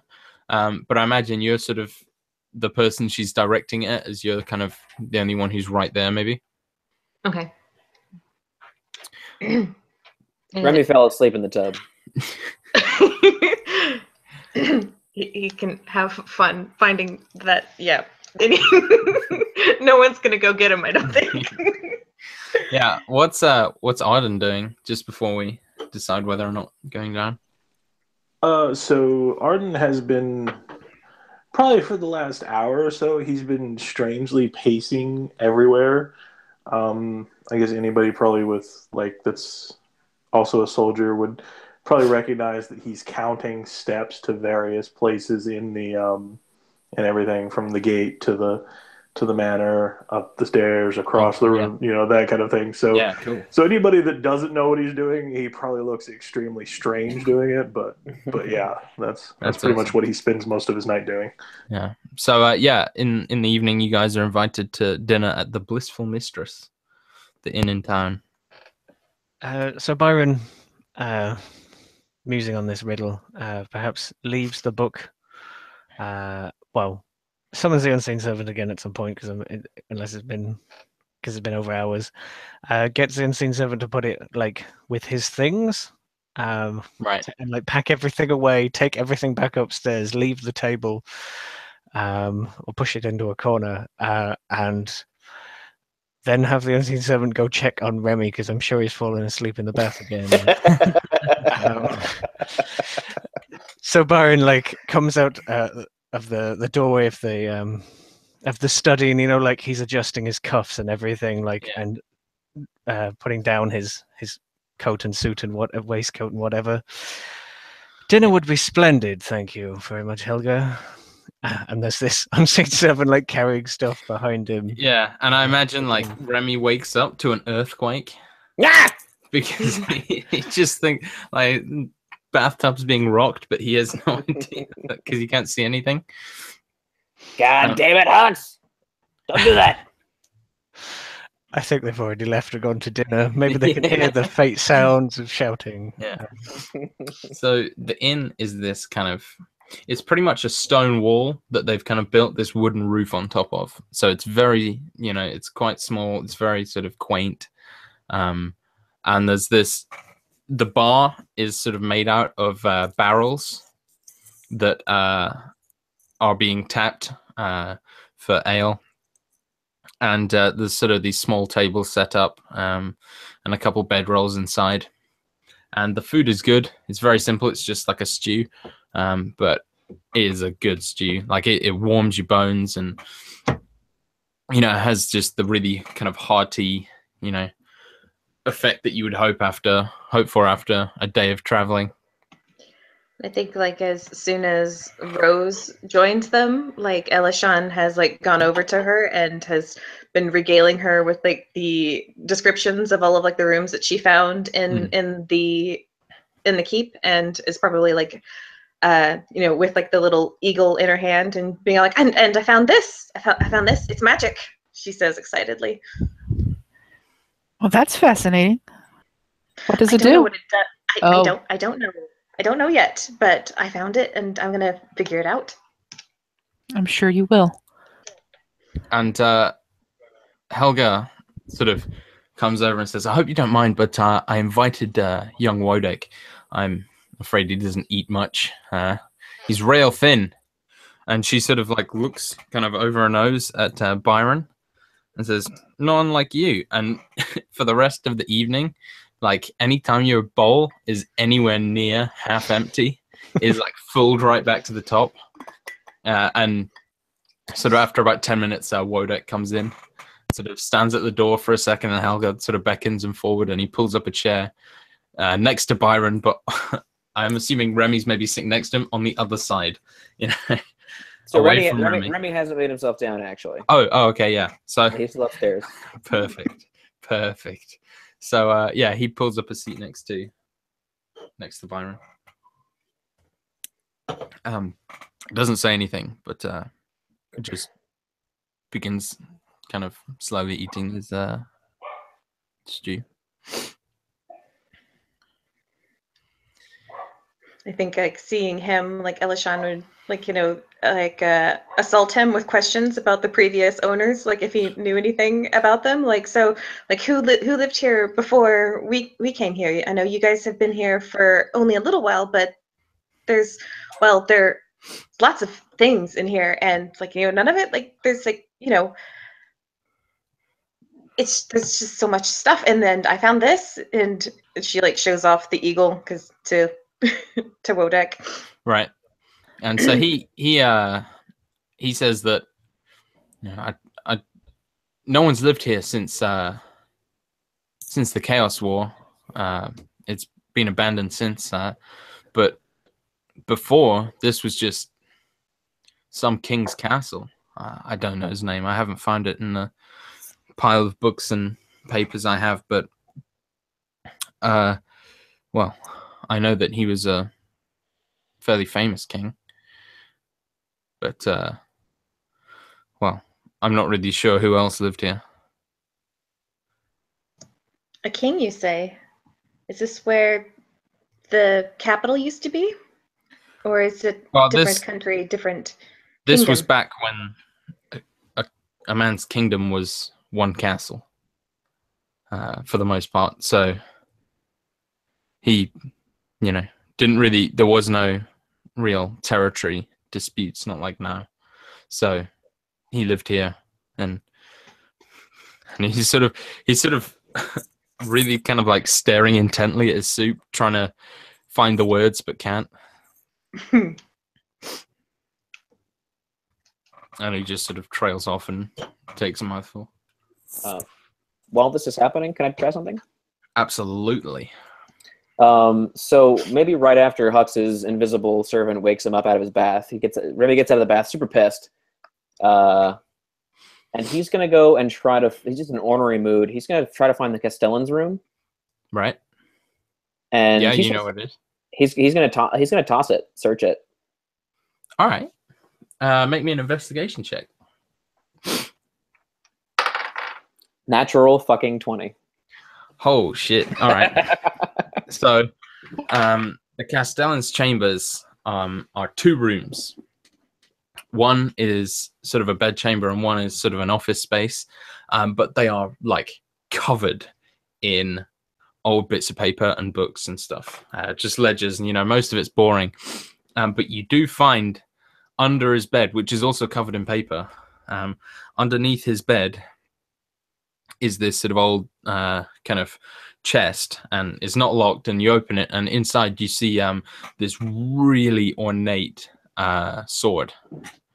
It's not a long sword, it's sort of an arming sword, so kind of mid-length, and it has this sort of silver kind of inlaid with sort of gemstone handle and this sort of very light blue blade. Any insignia on it? Not that you can see, no. You can make me a history check though. Oh, that's a 7, so that's not gonna do it. Pretty sword. That's a nice sword. Okay. Nothing that makes this guy look suspicious other than a fancy sword. No, I think all he has are a few sets of clothes. There's some old moth-eaten Castellan's robes that you imagine he probably found here, and that's kind of what he's been wearing. But yeah, nothing that makes you wary of him necessarily, or more wary of him. Okay. Still in my birthday suit, I will go downstairs, walk past everyone eating at the table, walk directly into the kitchen, and just start eating bread off the table in the kitchen. Definitely. Just like get a big plate of stuff together and go back up to my room. Yeah. So like they're eating in the inn, which is kind of like right next door. So the kitchen would be, you'd like walk out the front door of your house and into the inn, take the food, and then walk out and back up. So in the nude. Yeah, you all see this. And I imagine doesn't even look up. Like it's happened so many times.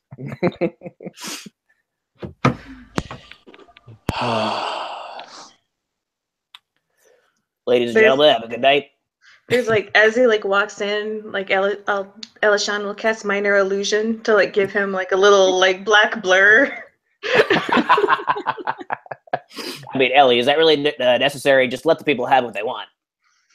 Well, you got to charge for that show. He chuckles and leaves. Amazing. So, Byron and Wodek's bowls are constantly being filled, and everyone else is fed very generously, and there's plenty of alcohol to go around.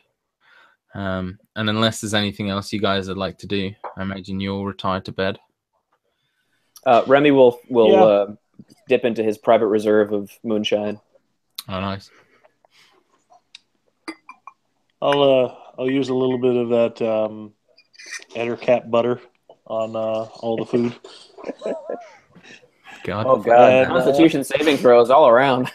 Yeah, I mean you're pretty much eating spider webs.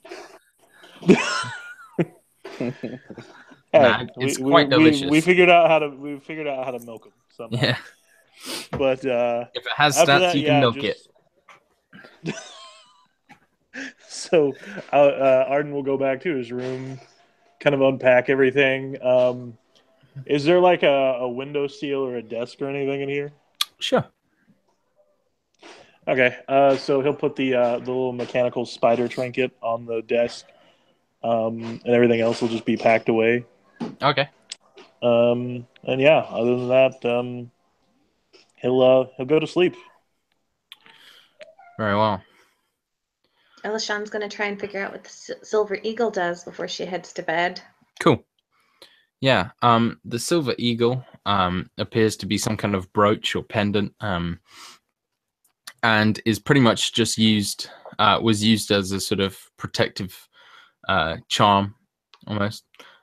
So it, in stats terms, it gives you a +1 to Constitution saving throws, and it just sort of sits there as long as you have it somewhere visible on your person, so like pinned to your cloak or whatever it might be. But yeah, it's just this sort of little protective charm, and this sort of thing's often given to like wealthy children when they're born and that sort of thing. This sort of little good luck charm.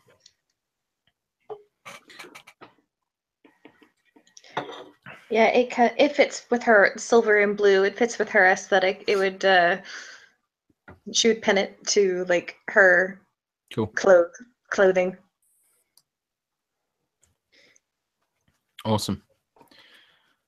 And yeah, as you get up to sort of leave, Byron, Wodek will just say to you, please feel free to use my office while yours isn't up and running yet. I know from experience that it's nice to have a place to read away from distractions. He sort of looks up, over to where Remy was standing earlier, and just sort of nods and heads off. Like Byron would say, quite. There are plenty to be had here, and I'm sure plenty more in the coming days. It is quite cozy in there. You should join me for tea sometime. And you see him sort of pause and smile and says, I'd like that. And then heads off. So we see the sort of, sky darkening and then lightning montage, or supercut or whatever it's called, time lapse, that's the one. And morning comes around, and you all sort of wake up slowly. There's not really, the windows don't have any coverings or anything like that, so you wake up quite early. And apart from that, there's not really much else to be done. You can sort of go downstairs and you find that there's this big sort of breakfast platter being left for you guys, with some sort of lukewarm bacon, sausages, cheeses, and breads.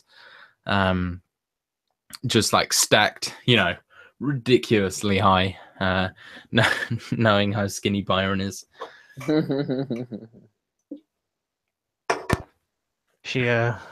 But Helga seems quite generous with her portions. He says to Remy, possibly. Or Remy's just shoving shit in his face. Seems perfectly reasonable to me. I think Byron used like prestidigitation to like warm it up slightly and make it taste a bit nicer. Sure. But he doesn't kneel down. Like it all comes up from like the mage hand, like a plate is gathered and floats to him as he walks to a seat. Perfect. So yeah, what would you guys like to do this morning? So Remy will take whenever he feels like he can get Hux to himself, and away from prying ears in a casual kind of way, he'll kind of pull him aside and say, "So I found something kind of fishy in the Castellan's room." Oh yes. Oh yeah. So listen, this guy wears like kind of crummy looking robes. He's all nervous and jittery. But I look under his bed. He's got this chest, unlocked, mind you. But he's got a fancy boy sword in there. All right, it's the kind of thing I would imagine that like your household guard might have carried. Real like real froofy. Hmm. Yeah. Seems like a strange thing for that kind of fella to carry. I think he's got more going on, and I don't like his attitude. You know. I've noticed. Yeah. Quite perceptive. Yeah, And you do tend to have a nose for these type of things. I do. I did think this place seemed, for how grand it would have been, there seemed like it totally devoid of splendor. I did wonder what had been pilfered over the years, but apparently something was left. Well, you know me pretty well, and you know that I don't like thieves. If this guy's a thief, I don't think we want him working for us, and I think I know what I should do with him. Perhaps, Remy, he was just, looking after it until someone of, worthy status arrived. You're cute. I before you remove his testicles, I think I should talk to him.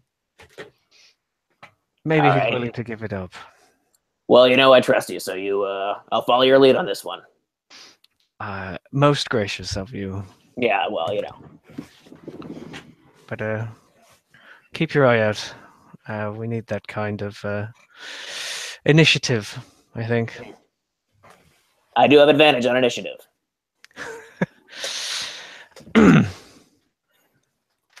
So, at some point during the morning, quite early on, you hear the horn from the front gate ring out again, and people begin to sort of gather or migrate towards the door slowly. Would you guys like to join, or does Remy want to come to the bath? I'm totally like running for the door. Like, wait, what's in an happening? actual hurry? So Guests are arriving.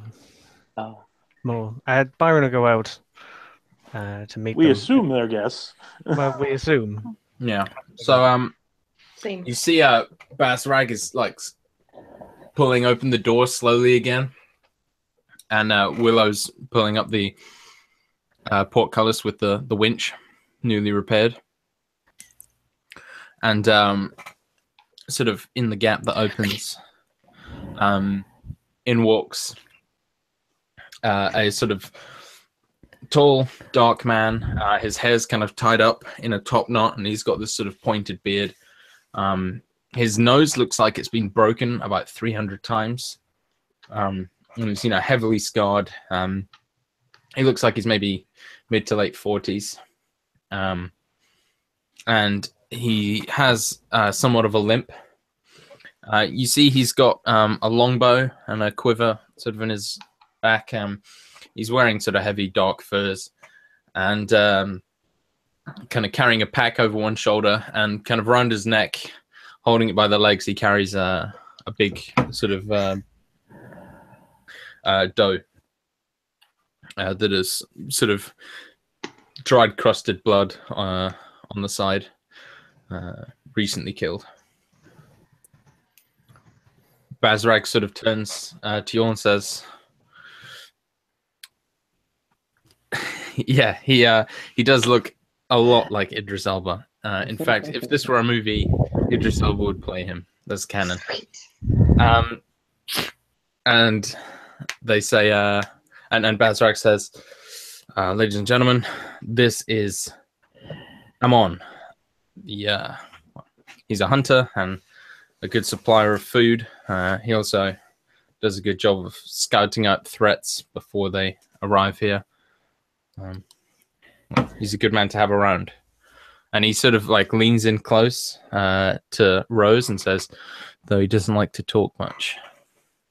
And Amon just nods, like kind of like lifts the dough off his back and sort of holds it up, and Micah, the dwarf, kind of steps forward and takes it, and he and his wife start heading off towards the inn. And he sort of like stands there looking at you all for a second, and she says, "Good to meet you," and begins sort of walking past you towards the inn.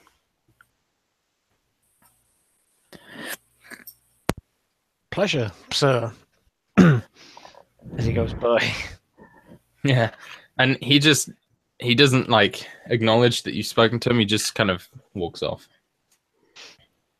I think as he's like walking by, Elishan will like say brightly, like, "Greetings, I'm Elishan." I'm on. And he just keeps walking. Like she smiles, and well, that was eventful. You guys ring the bell every time someone comes home? Well, just thought you should all. I'm sorry. This is Bazrak talking, and he just goes over to Willow and sort of starts talking in hushed tones. So like, maybe we should stop ringing the bell, type thing, you know. No, I mean, I think it's good that he should ring the bell or blow a horn every time. That way we know guests. no, Though I would yeah. prefer if it was blown, a ways out. That way, we know before they're actually at the door. Noted. And actually, you sort of turn and maybe head to walk back, and you see Amon is walking back towards the gate. He's carrying a cup of ale. And he sort of walks up to you and says, "Sorry if I was rude. I don't do well with the social side of life. I prefer the quiet." But Not a bother. I have something I think you should see. And he sort of reaches down into his pack, which he hasn't removed, and pulls out this shard of what looks like stone, but it's got these kind of curled, etched markings in it. And the stone sort of appears to it sort of appears to almost shake and like vibrate in his hand, and he holds it out to hand it to whoever's closest. Maybe Rose. As I'm observing that, I'm gonna make an Arcana roll. Sure thing. Yeah, can I get in on that? Hails yeah. Hails to the yeah. Hail. 14 plus 1, so 15 total. Okay. That's 15 plus 2 for 17. Okay. Well, you both know that this rock appears to be sort of a remnant of one of the older civilizations around here. You're not sure which. But Elishan, you would know that this looks to be some kind of keystone. It's quite a common concept in Magic where, you have like a stone or an item that when placed in a certain place or assembled together or whatever, unlocks some kind of doorway. And this looks to be a piece of one. And you would know that the fact that it's vibrating means that, one of the pieces or some of the pieces have been put in place. And so the other pieces scattered wherever they may be happen to be sort of calling to the door and will eventually probably find their way to it. Because Elishan is Elishan, as soon as these thoughts come into her head, she's saying them out loud. Like, oh, that's a keystone. And it seems the doorway it's for has been activated. Right. And, well, I came across it up north by the path, but I think this is the work of those goblins. Well, when Remy hears that word, he perks up immediately and starts paying attention. He's been bored this whole time. I'm sure you know this, but this area of the Borderlands plagued by goblins, hobgoblins, gnolls, you name it. And, well, the goblins have a way of finding items they shouldn't have and messing with them. This Sneaky little rat thief bastards. And he sort of like gives you a very sincere nod, Remy. Well, it's possible that they don't know what they've found, and that in itself can be dangerous. Yeah, he says, well, while I was walking past there, I found this, and I heard a sort of deep humming. It sounded like it was coming from the valley by the path. How many miles from here? Not far. I'm not sure how many miles, but it's a Can you take us there? few hours walk. Yeah, I can take you there. We can't let these little sons of bitches root near our home. He nods, like, really sincerely. And he says, let me finish my drink, and I'll take you if you want. Remy goes upstairs and puts his armor on.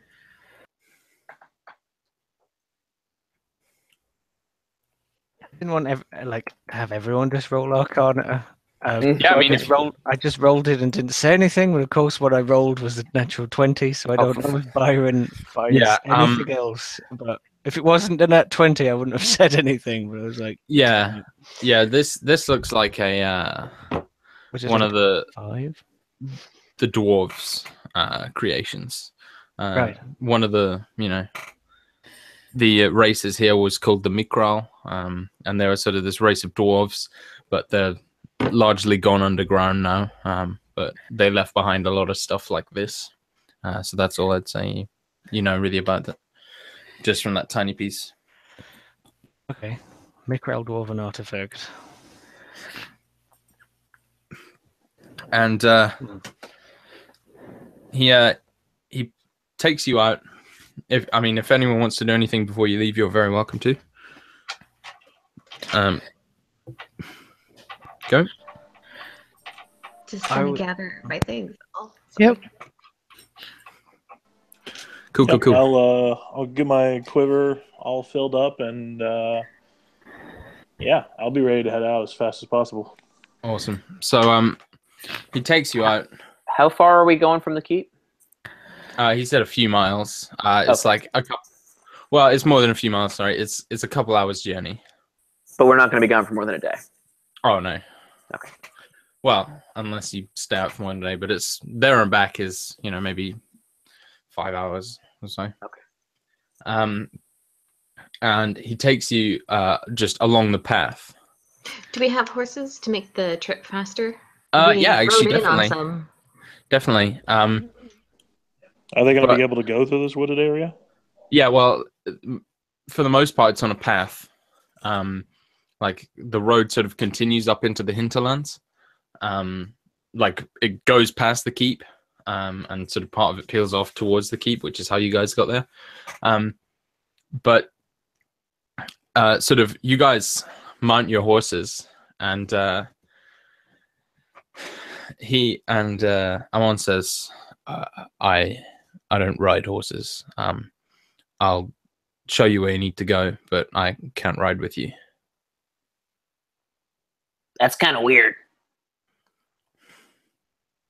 He didn't say anything, but he'll like if you guys are sort of mounting up, he'll sort of walk up to a horse and sort of put his hand out, and the horse immediately like whinnies and skips backwards, and like all the horses become very, very nervous, and he just looks around and says, "They don't really like me." I understand that. I don't really like you either. He doesn't even grin. Remy, you don't like anyone. I'm not different about you. And that says multitudes. Yeah. I feel like that's a good thing, right? You're probably better off.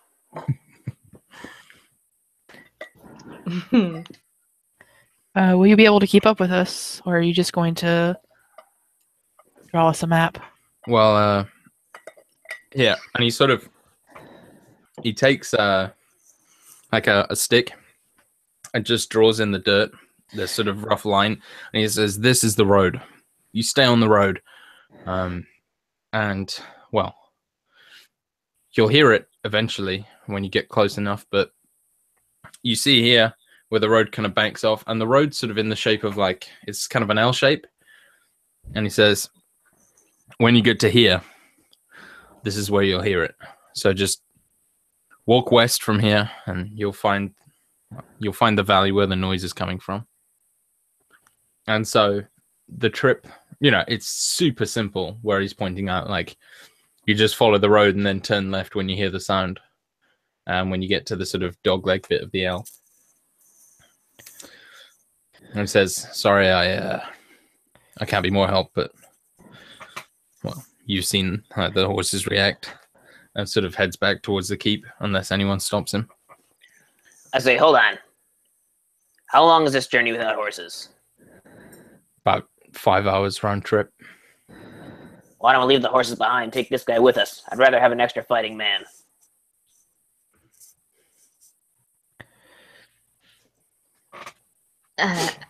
Whatever you think, Remy. You're the expert. I mean, I know how to kill goblins, that's for sure. And you always want one more guy to kill a goblin with. Sound logic to me. He's been there before, he knows the path. How do you feel about that, Arden? That was his Armand, sorry. I'm always more comfortable. Oh, wait. No, I got names mixed up. So you're you're Arden. But yeah, how do you feel about that, Arden? As the other fighter in the group, Joe. More comfortable with someone that knows the path leading the way, but I wouldn't count on him much in a fight. Best to show us where to go and then stay out of the way. That seems awfully rude to say to a man. Nothing against him, but ale first thing in the morning isn't the most confidence-building thing I've seen. To be fair, he's been working for at least a solid day or longer. 5. Oh, he's been out. No, when he woke up is all I'm saying. I mean, he could have been traveling for several hours before getting here. This could be his night. I think let's walk and well, talk. Well, if it's his night and he's tired, I wouldn't want him to be, in the fight either. Let's not debate the man's sleeping patterns. Let's perhaps go find.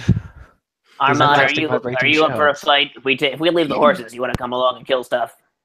He nods. All right, come on. And like you'd imagine a normal person to like have input when you guys are like wondering out loud about his sleeping patterns, but he just lets you wonder. Yeah, whenever Byron like admonishes Arden and Elishan, she will kind of like blush like uncomfortably and like snap her mouth shut and kind of fidget. Like a bit nervous, the way that Remy's been making people nervous. Like Byron just made Elishan nervous. We're all really awkward. Yeah, it's the fucking misfits. Yeah. So he'll just head off, and he just starts walking, and he walks very quickly, sort of like. The same kind of pace that Arden would probably be walking out in the wild, just like head down, moving forward. Remy has a hard time keeping up, but he's not going to say anything. He's like jogging slightly. Yeah, and so... After some time passes, Byron strikes up conversation with Elishan. Have you ever read anything by Mugros? De Tugnut? That's how you pronounce it, yeah. Mugros de Tugnut. You were talking about goblins and finding this shard. I have a treatise here on the socio-political climate of goblins, and he's like rummaging around and pulls out this book.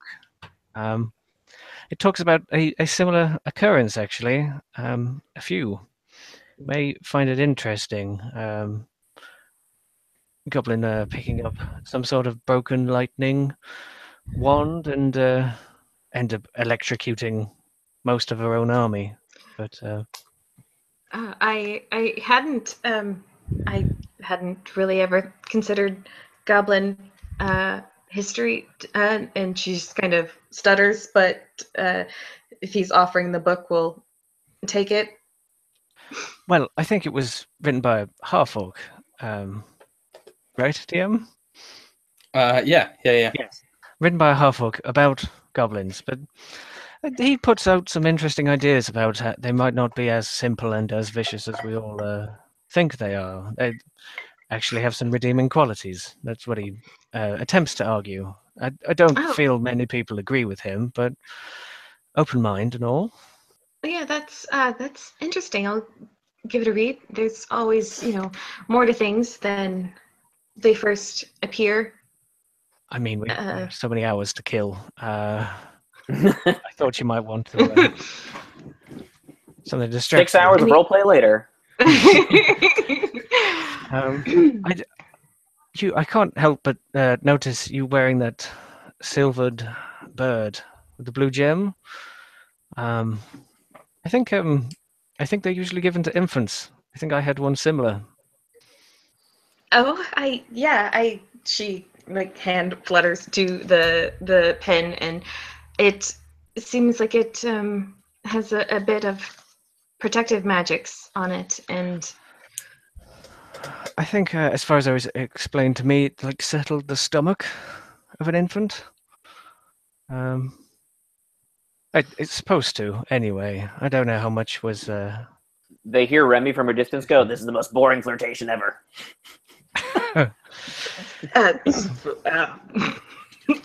Remy's like that one bastard friend who always just like completely stops the conversation just when it was getting good. Like Byron lowers his voice slightly, but enough for Remy to still hear it. Just more of like a hissed whisper. I would ignore him, at least in the matters of conversation. Noted. That shard you were given, I believe it's Macral Dwarven. I did some studying in Dwarvish societies. Elderly dwarf named Calder, lawmaster at the Ivy Halls, taught me some tidbits here and there. Oh, that's interesting. Well, if speaking of books, the Keystone is rather interesting. It made me think of Husajin's manuscript on the coterminous planes that I have. I left it back at the keep, but when we get back, It talks about Kate Stones a little. If you might be interested.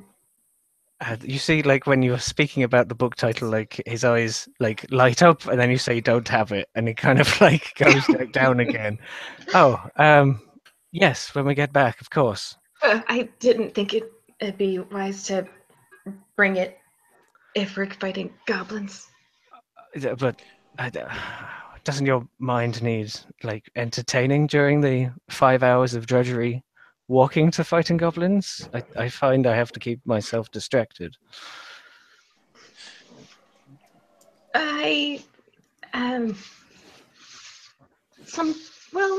This might be my first time doing the 2 and 5 hours till the walking of slain goblins. So maybe next time I'll bring some. It's not really light reading. I don't have something to hold the book the way I've seen you do with your mage hand. I prefer to keep my hands free. Mugris is known for being relatively concise. You can be thankful for that. So the tome is not as large as usual, but I tend to find several extra pairs of hands do help. That and it you can only open it by firelight, so it would be difficult to manufacture that on the go. Is it? And he opens his hand, and like there's a flame flickers there. I didn't realize. Here, and he kind of like like he's casting firebolt but not throwing it anywhere, and he kind of like just shimmers it across like the front of the book, his flaming hand, and it I presume falls open. Well, it would if she had it with her. Oh, your book. Yeah. Yes, my book. I'm sure My you would know if your Yes. book opened by fire. Yes. Yeah. But on any rate, at the display of, again, magics that she can't do, she kind of gets a little flushed and embarrassed looking. At this point, Oh God, gag me. at this point, you hear a screech, like a bird of prey, maybe, or like something in pain, just a cry of terror. And you see Amon turn around, and he's holding by a sort of scruffy, disgusting, grimy-looking sort of rag this kobold. And he just turns and throws the kobold sort of into the center of you, down amongst your horses, and said, "He's been watching us for a while." And the kobold begins like scrabbling backwards. At that, Arden's gonna pull out his bow and knock an arrow and start basically keeping an eye around, just because if there's one kobold, there's usually a couple thousand. Cool. Yeah. You can make me a perception check if you'd like. Ooh, my best skill. In the meantime, the kobold just shouts, "No, no, no, no, no, no, no," and puts his hands up as if you're going to shoot him. So I have a +5 to it, but I only rolled a 4, so 9. Yeah, you're distracted by this display of cowardice. I'm going to hop down off my pony, scurry over to him, throw my dagger between his legs, say, "All right, scaly dick, where are the rest of your friends?" And he sort of squeaks as the dagger hits the floor and says, "Kreen has no friends." Inside check. Yeah, go for it. What's the name? Sorry. Scaly dick. 19 natural, so yeah. 19. Yeah, this is a petrified kobold who looks like he's too scared to lie. Okay. All right. Fair enough. What the hell do you want? Kreen wants for nothing. And he's sort of like, it's almost like he's trying to sound as though he is sort of this kind of famous, intelligent, he's sort of putting on this grandiose voice and sort of begins like standing up. "I didn't say you could stand up. Sit back down." And he sort of crouches, but he doesn't sit down. He just puts his hand up, as if like what you would do if you were cornered by a lion, I kick him in the chest, so he goes on his ass. All right. As you kick him, his hand goes to his chest, and he puts his other hand out in front of him. I need your attack roll, please. Yes, sir. Am I just what kind of attack am I doing here? Just a strength? Yeah, just a strength again. Okay. Do I get proficiency on that? Are you proficient with unarmed? Everyone is. Everyone is. Then yes. Oh, okay. Then yes, I am at an 18. All right. So this almost like wall of invisible glass appears in front of him, and you just kick straight through, and it shatters in this kind of flash of white light, and he flies down onto his chest, onto his back. Rose, you immediately recognize this as some sort of divine shielding charm. All right. Little magic boy, are we? He's just like shaking, and he's got his hands in front of his face. I mean, he hasn't done anything. Remy, is the violence necessary? In my experience, always. You got a better idea? I mean, we could try talking to him. Talk away, dear. Hello, Crean. I'm Elishan. Where are you from? The question seems to confuse him for a moment. And then he just sort of lifts his hands and gestures, to the world. Mm. Hmm. He could be meaning this area. He could be meaning this plane of existence. It's kind of unclear. Well, why were you watching us, Crean?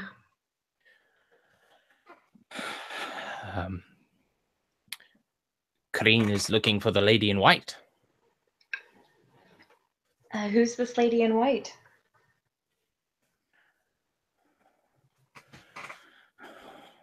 I don't know. You don't know, but you're looking for her? He nods. Is she special in some way?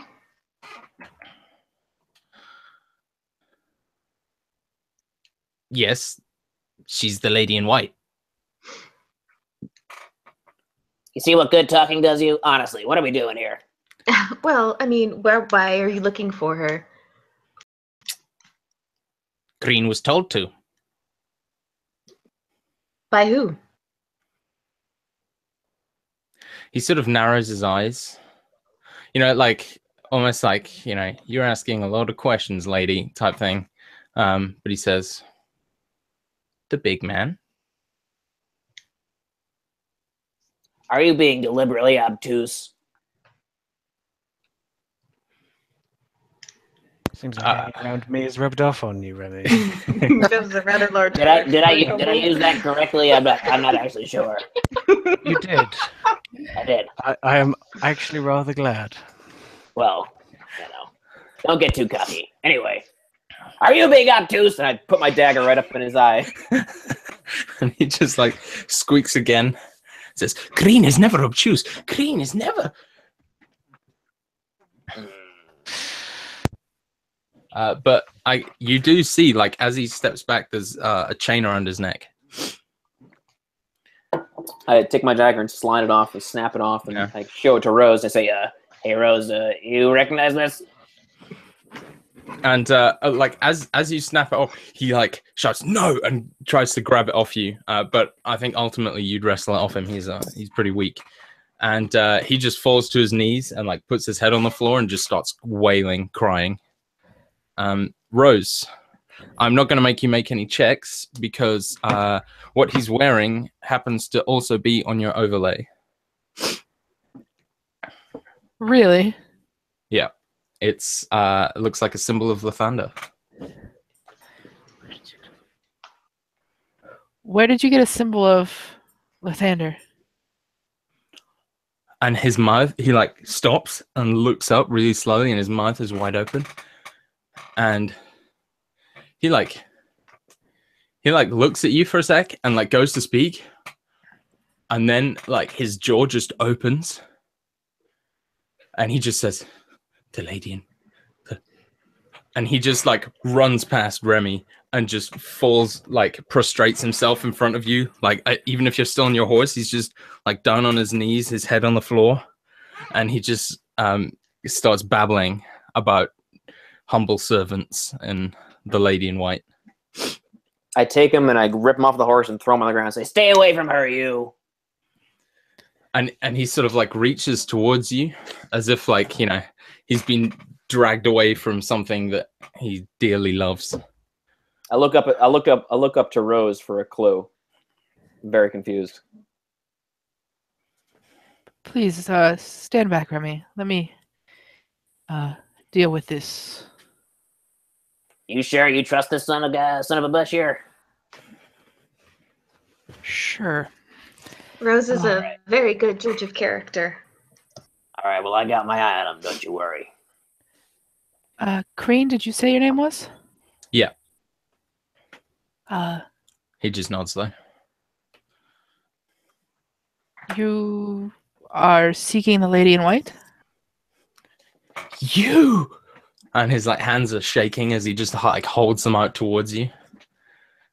And he's kind of trying to sort of he's lying on the floor where Remy threw him, but he's sort of trying to like crawl his way around Remy to get to you.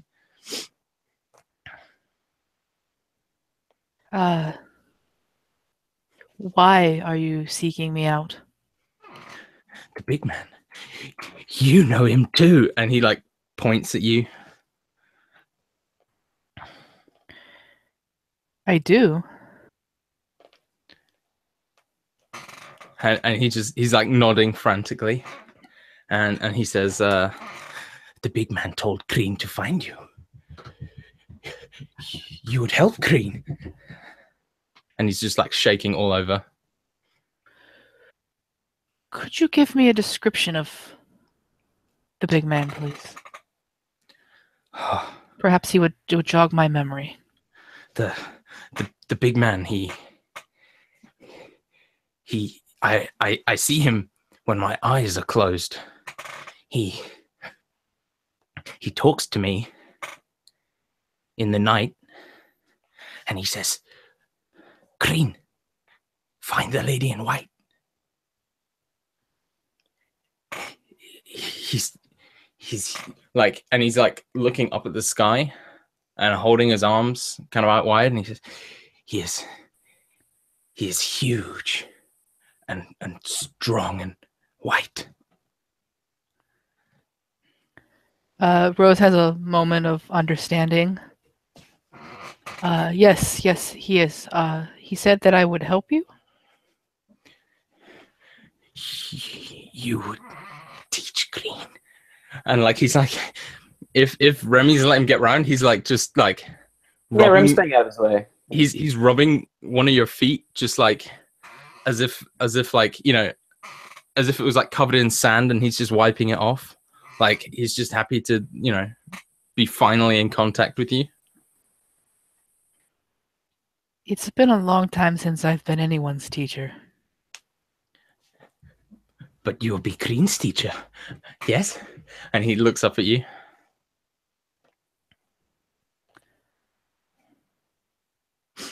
Perhaps. But we have someplace we need to be right now.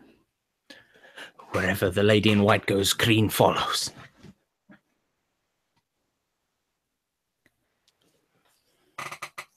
And I look up questioningly to the others, like, I believe Lathander has sent this kobold to me for some reason. You look up, and there is a like frantic scribbling as Byron is like recording his own notes on a kobold of faith of the Lord Lathander. And he kind of like looks up, pauses because everyone stopped saying anything for a moment, and he kind of looks up, realizing the situation has changed. By all means. My mama told me never to trust a kobold. But I trust you, Rose. That's it. Thank you. And Green is just like staring at you, and you see like tears welling up in his eyes, and he's got this sort of like just frantic smile on his face.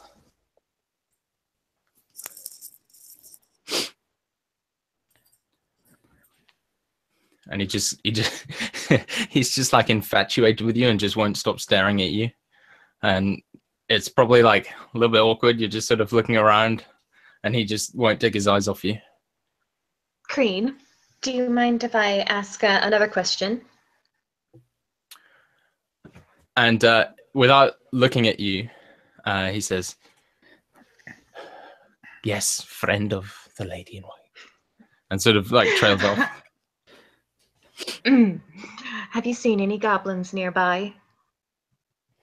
And at this, he like hunches over and kind of looks around his shoulder at you and says, scum, scum, scum. Yes, they are scum. We're looking to find them, perhaps.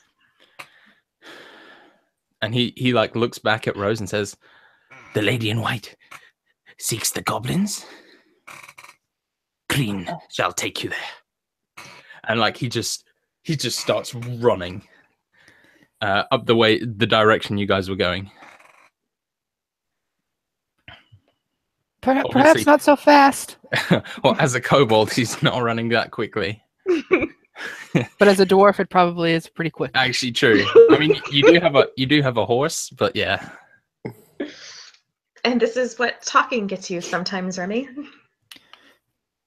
I don't know. I think we still would have been better off just sticking a dagger in his back of his brain. Be really quiet, really quick.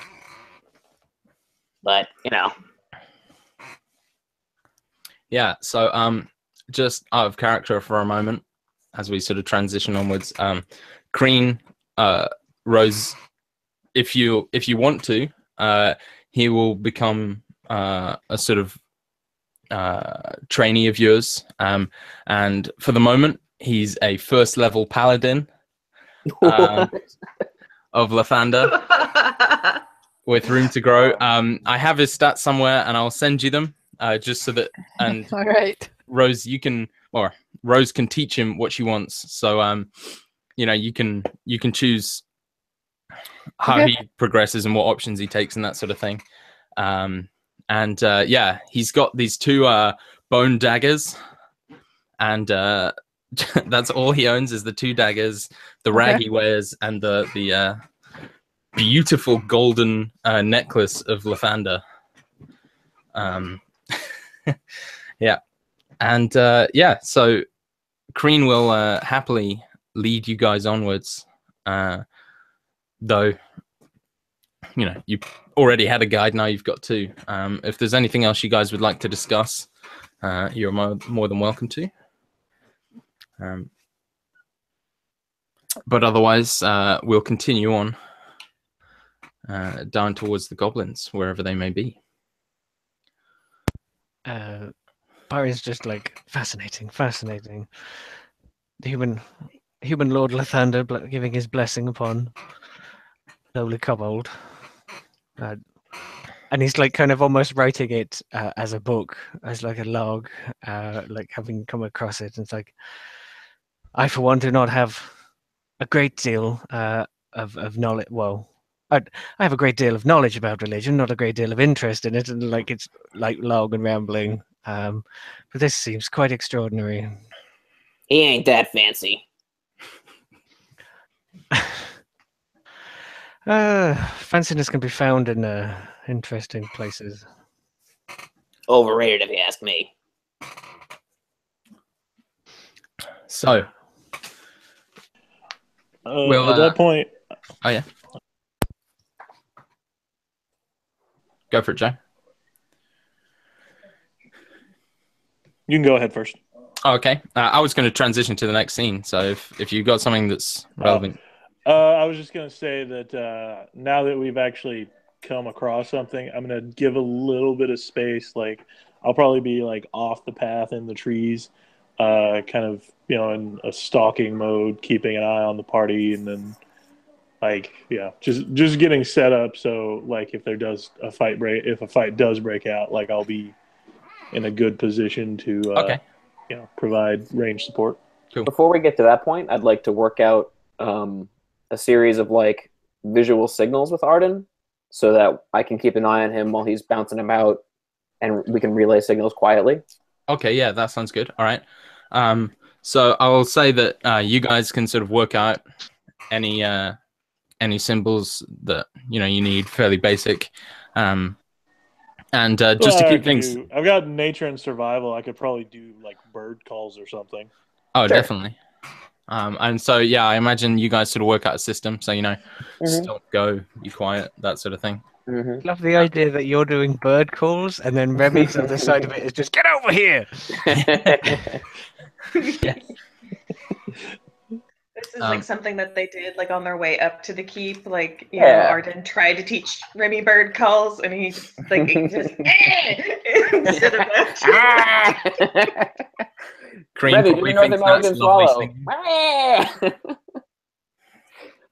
Remy, do the blackbird. Rob, in case you need to know, my passive perception is 15. So. Nice, good to know.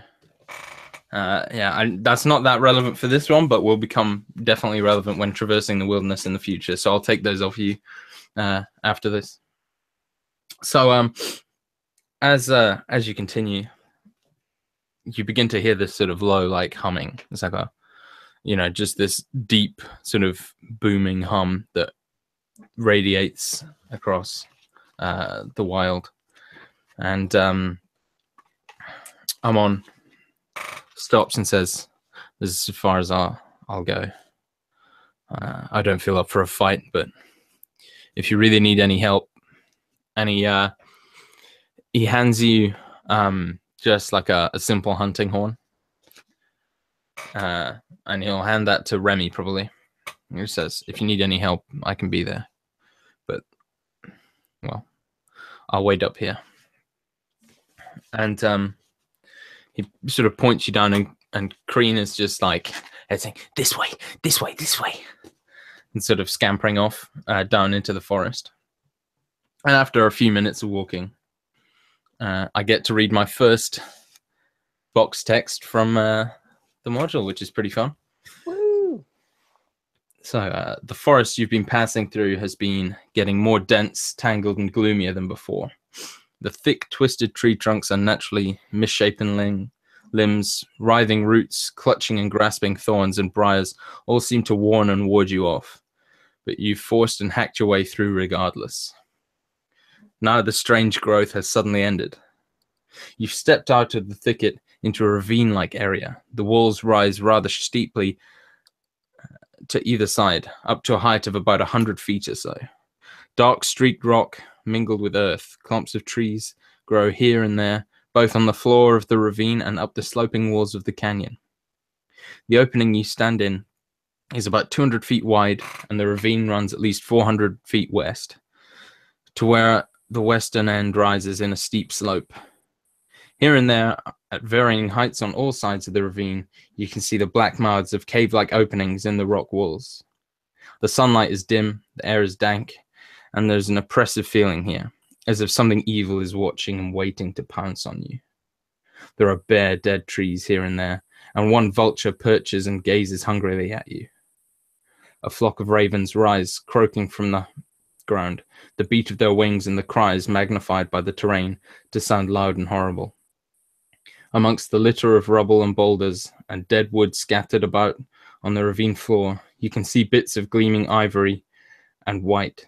Closer inspection reveals that these are the bones and skulls of men, animals, and other things. You know that you have certainly discovered the Caves of Chaos. So, as I described before you, lies this deep-set ravine, which you stand at the bottom of, and sort of rising up are these walls ahead of you. And you see Kreen is like perched on the edge of the woods, and he says, "Be quiet. There are many things here, but the goblins." And he just points at one of the cave mouths. Is Kreen armed? Obviously. Yeah, he's got his two little daggers, which he's pulling them out, and you can see that they are made of the jawbone of some poor creature. Sort of, it's been split in half like a wishbone, and each end has been stuck to a bit of wood. And there's kind of these sharp pointed teeth. Reminds you of actually a goblin mouth. I'm gonna go over to Kreen and say, "Now I want you to remember something. My name is Don't Fuck With Me and Don't Stab Me in the Back. And when Don't Fuck With Me and Don't Stab Me in the Back talks to you, you listen." And then he pulls out his short sword, flips it around, and hands it to him. And he takes it, and his hands are like shaking again. A gift. Kreen, thanks. Don't fucking stab her back. Yeah, that's good. Don't fuck with me. Don't stab me in the back. Kill all the goblins with this. And he just like casts aside his old weapons and takes it. And this is a fucking like two-handed great sword for him. Right. And he like slowly swings it a few times. Now you be careful with that, all right? Don't put your eye out. And he's just like nodding, staring at it. All right. Well, are you gonna say thank you? Thank you. You're welcome. All right, let's go. And he'll like creep ahead And like if there's any noise, just a slight rustle or anything, he just lies flat on his front. And like waits and then sneaks forward to the cave mouth. What would you guys like to do? I'm gonna. So does it look like we're probably going in the cave? That's what Crean's indicating, yeah. But it feels here like as though, you know, it's so quiet that like every time you take a step, you sound like you're being so noisy. You know? You sound like anything within 10 miles is going to hear you. That's not fun. All right. So what I'm gonna do then is I will probably like move closer to the mouth of the cave and kind of take up a covered position. Basically, like whatever I can get behind to have cover, but still, Okay. Be able to shoot. And then I'll just kind of wait for the others. All right. John, at like clearing, whenever like Crean starts to like get all solid snake about Right. creeping into this cave, she's going to like sing a little in Elvish and cast invisibility on herself. Sing softly and cast invisibility. Cool. Good to know. All right. Byron like puts his book down in his bag, takes in his surroundings in a very short period of time, and then almost like nonchalantly kind of just flick of the hand and he just shimmers as the mage armor goes around him. Cool. Remy is not great at stealth because he's wearing heavy armor, so he is going to just stay. Rose is a heavy armor wearer too, right? Yeah. Okay, so I kind of picture like Rose, Byron, and Remy in like a cluster, while Elishan and Arden sort of like are the stealthy ones. Is that accurate? More or less. Sounds right to me. So yeah, he's gonna kind of like guard the other two party members who are not trying to be invisible. Cool. All right, and so are you all heading towards the cave? Yeah. Yes. All right. So the cave looks to be made of sort of hollowed out, natural material. But inside, you can sort of see in the dim light that there's some kind of like flagstone floor, as if maybe it was sort of built by human hands. It's sort of weird. And as you enter, you see the first person to enter. Who would that be? Maybe Elishan or Arden. Sounds like Arden. I'll probably move forward and take up another position of cover, Okay. like just Crean kind of. Yeah, Crean would be there as well. And just to make it fun, he'll do like a little roll into cover, even though it's pretty much unnecessary. Yeah, dope. Well, you roll in and you see this really strange sight. The room inside is empty, but the first thing you see that catches your eye is this hovering ball of light. It's sort of black and emits this sort of bluish light, and this black and blue kind of swirling mist kind of forms around it, and it's about the size of a football. An American football or an English football? There's no such thing as American football. About the size of a soccer ball. And it disappears, or it sort of disappears around a corner and just flies off into the cave. And Crean like turns and looks at you, Arden, and whispers, "What was that?" Not sure. I'm gonna look back at the others and say, "Hey guys, we've got blue balls." Remy goes. All right, 60 orcish archers appear at the noise. JK. But yeah, so I imagine you sort of all enter, and this room is empty of anything. there's this sort of, you hear the sounds of movement off to the east as you enter, and but the ball of light went west, and there's basically, you can go east or west. There's this sort of round room that you're in, and there's a single bedroll that looks, quite small and is fashioned out of skins and bits of filth, and there's two passages, one leading left and one leading right. You said the light went down the eastern passage? Western. Western.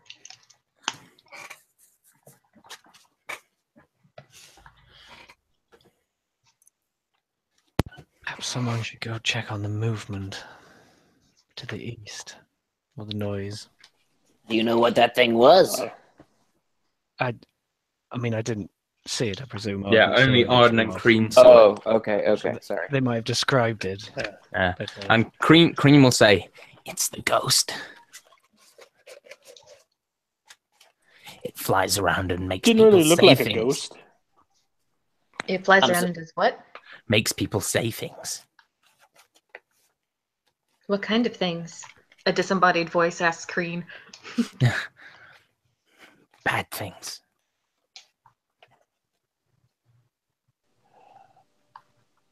Can I make a nature roll just to see if I've heard of anything like this? Sure.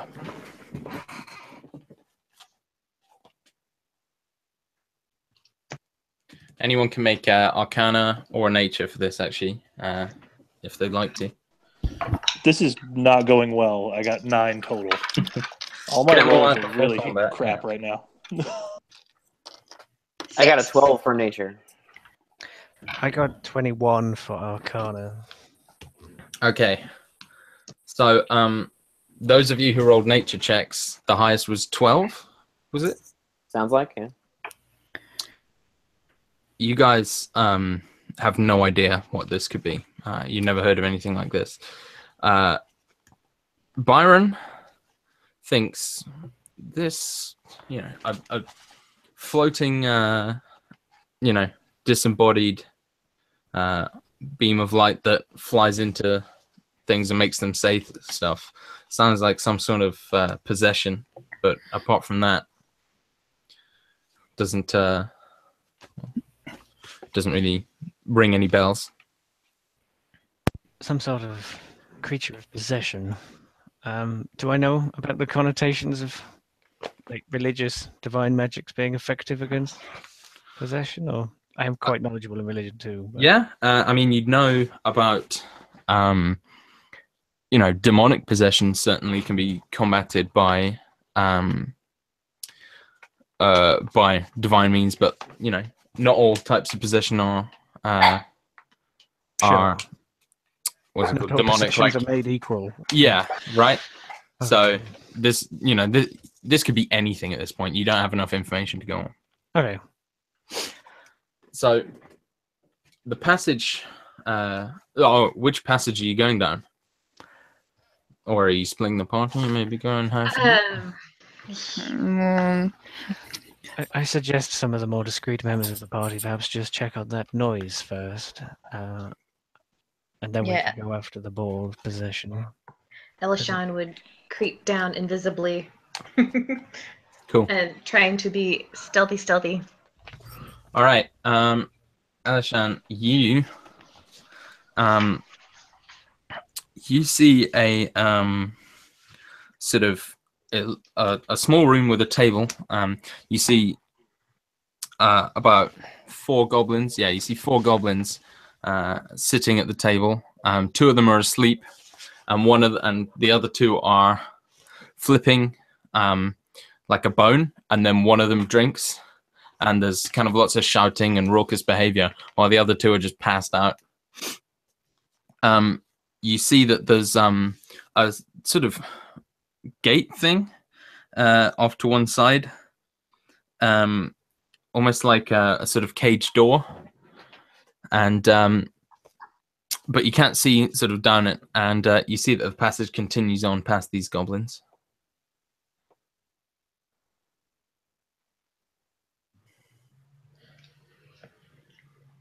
Okay, and let's see. will creep back and report, 4 goblins, 2 asleep, 2 playing, looks like bones. Game, not with actual bones, I think. I'm not sure. Knuckle bones, probably. Who else is good at stealth and range?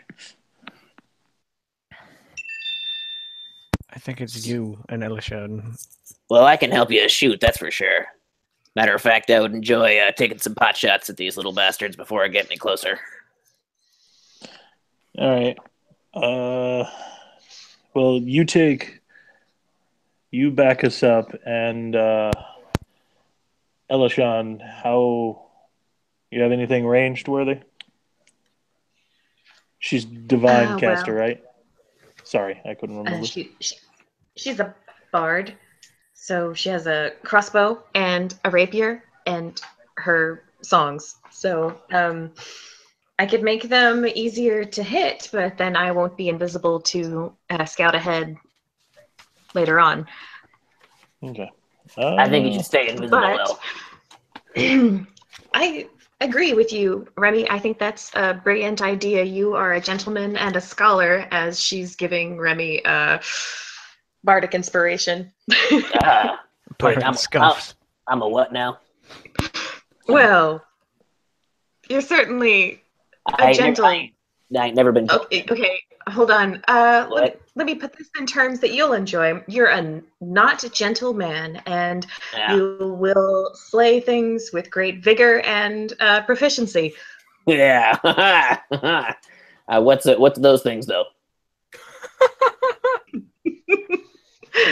If you kill them, we get to take their stuff. Yeah. Yep. Not sure there's many things that goblins have that we would want, but you might be surprised. But that's a D6 that you can use for. Oh, thank you very much. I appreciate that. I'll take it. All right, so I'll get closer and try to do an opening volley, and you guys just take your opportunities.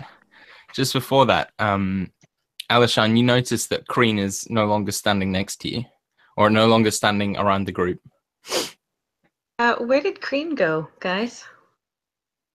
I was trying to keep my eye on him, but I guess I didn't. Actually, all of that. If you kept your eye on him, you'd probably sort of quickly turn around and see him creeping down the hall towards the goblins where Elishan just was.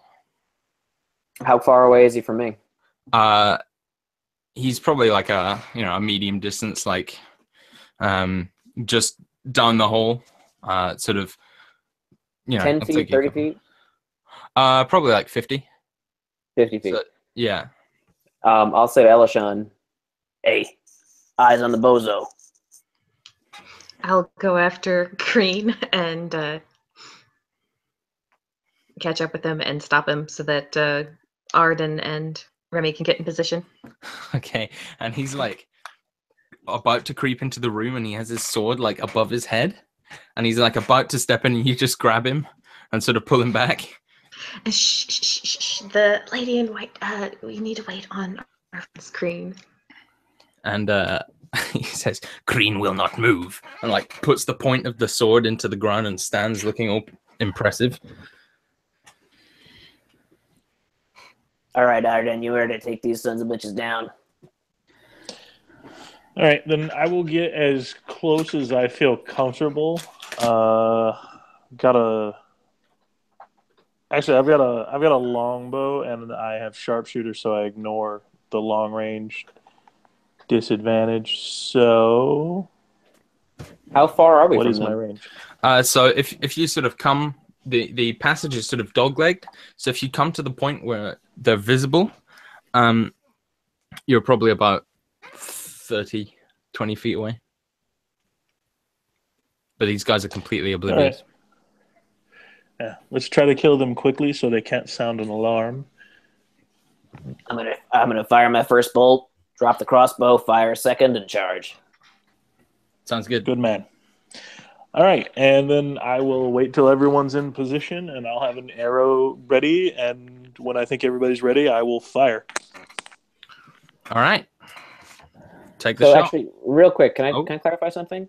You may. So, let me know if this is something I can do at the level that I'm at with the mechanics of the game. What I want to be able to do is have my hand crossbow in my offhand, a rapier in my main hand, use my bonus action on my turn to fire the crossbow, and then drop it, run, and attack with my rapier. Okay, I think it would be technically your action to fire the crossbow, and then That would be my offhand attack. yeah. Well, yeah. So your first attack is basically a non-offhand attack. I think is the way it works. So I'm sure Dan can help me as well on this, but I think it would be your action would be to fire the crossbow, then you can move, then take your bonus action to fight with your rapier. I actually think you can do. I think you can do it any way round. As long as you plan to make the attack with your main action at any point during that turn, you can. Okay. We'll say just yes. We'll say despite the rules, yeah, fine. Whatever the rules say. Okay, that's all I wanted to see what the fair. ruling on. Thank you. So before, can I just jump in and? Hell yeah. Because I'm going to cast Bless on everyone that is getting ready to make it. So 3 people who are getting ready to make their attacks. I think what Kreen. Arden, Kreen. So Kreen, Arden, and yeah. And Remy. And Remy. Bless is the D4 help, right? Yeah, to help. Yes. Or am I wrong? Attacks and saves. Yep. And you have to declare that before you roll your dice? I think you No, just I get think it. you can roll You it. get it every time. You can roll it and then choose to use it, but before I've told you whether or not you succeeded. Yeah. Bless, it basically just roll the D4 with it and add it because you can use it as many times until she loses concentration. Remy's D6 that he got from me, he can only use once, and he has to declare it that he's using it. I don't know why. I don't play clerics very often, so I was thinking that I thought Bless was like a one-off thing. That's guidance. No. Yeah. Oh, that's right. Yeah. And that's for ability checks. Mm-hmm. Okay.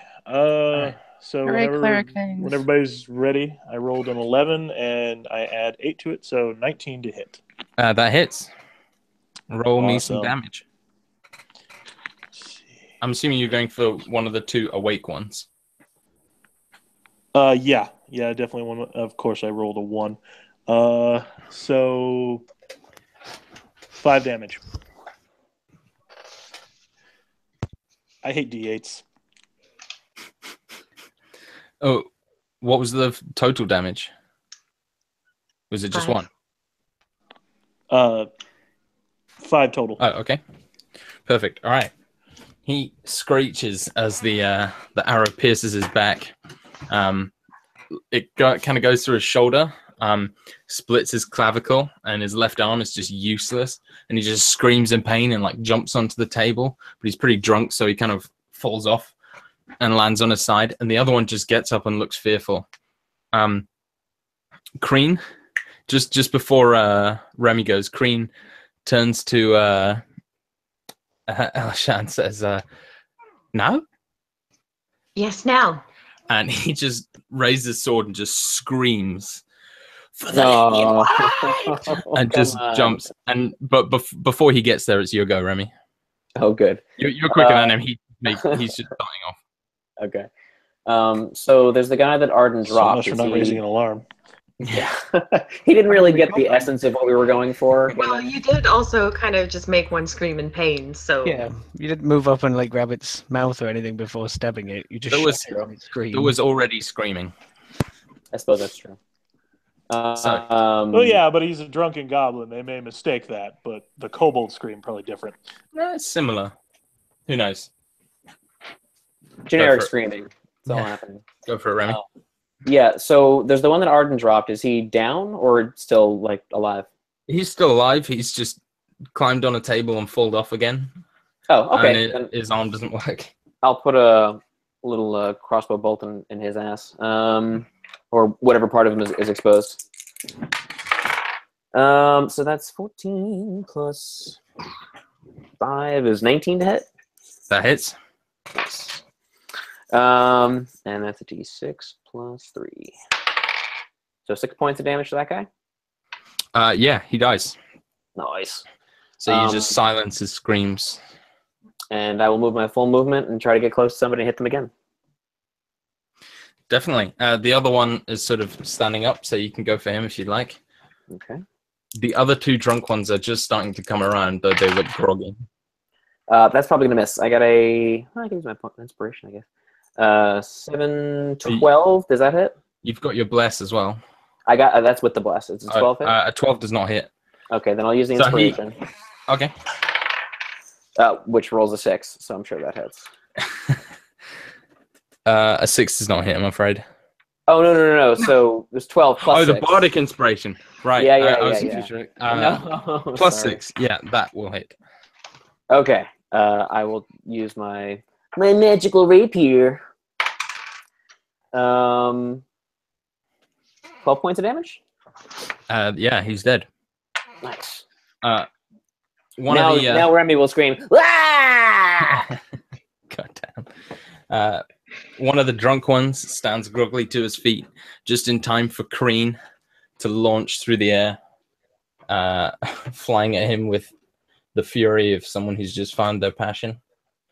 Could I have charged in with him to help him attack this goblin? Help action. They're going to hold his arms back invisibly as this guy wails on it with a sword. Absolutely. To these goblins. I'm helping. Might be the best use of the help action I've seen in a long time. Yeah, just go up invisibly and maybe he's like stumbling back away from like the scary kobold with like the giant fur kobold sword and kneel behind him so he trips over her. Okay. So does that give him advantage? I have no idea how that works. It gives him advantage on the attack. All right. So yeah, he jumps and like launches himself off a chair and just brings his brand new sword down on top of the head of this thing. Natural 19. All right. Short sword, yeah. Remy, it was. Yes. Should be a D6. Yep. All right. So he launches and splits this goblin's head in two, and the goblin just falls down dead in one hit immediately. That was max damage right there. And Crean is just like bathed in the blood, and he just shouts, "For the lady in white!" and like runs on the other goblin. But I'll say it's the rest of your go. The fight is all but over, but I'm the only one not to have gone, I think. Yeah. I think you're right. Rose didn't go.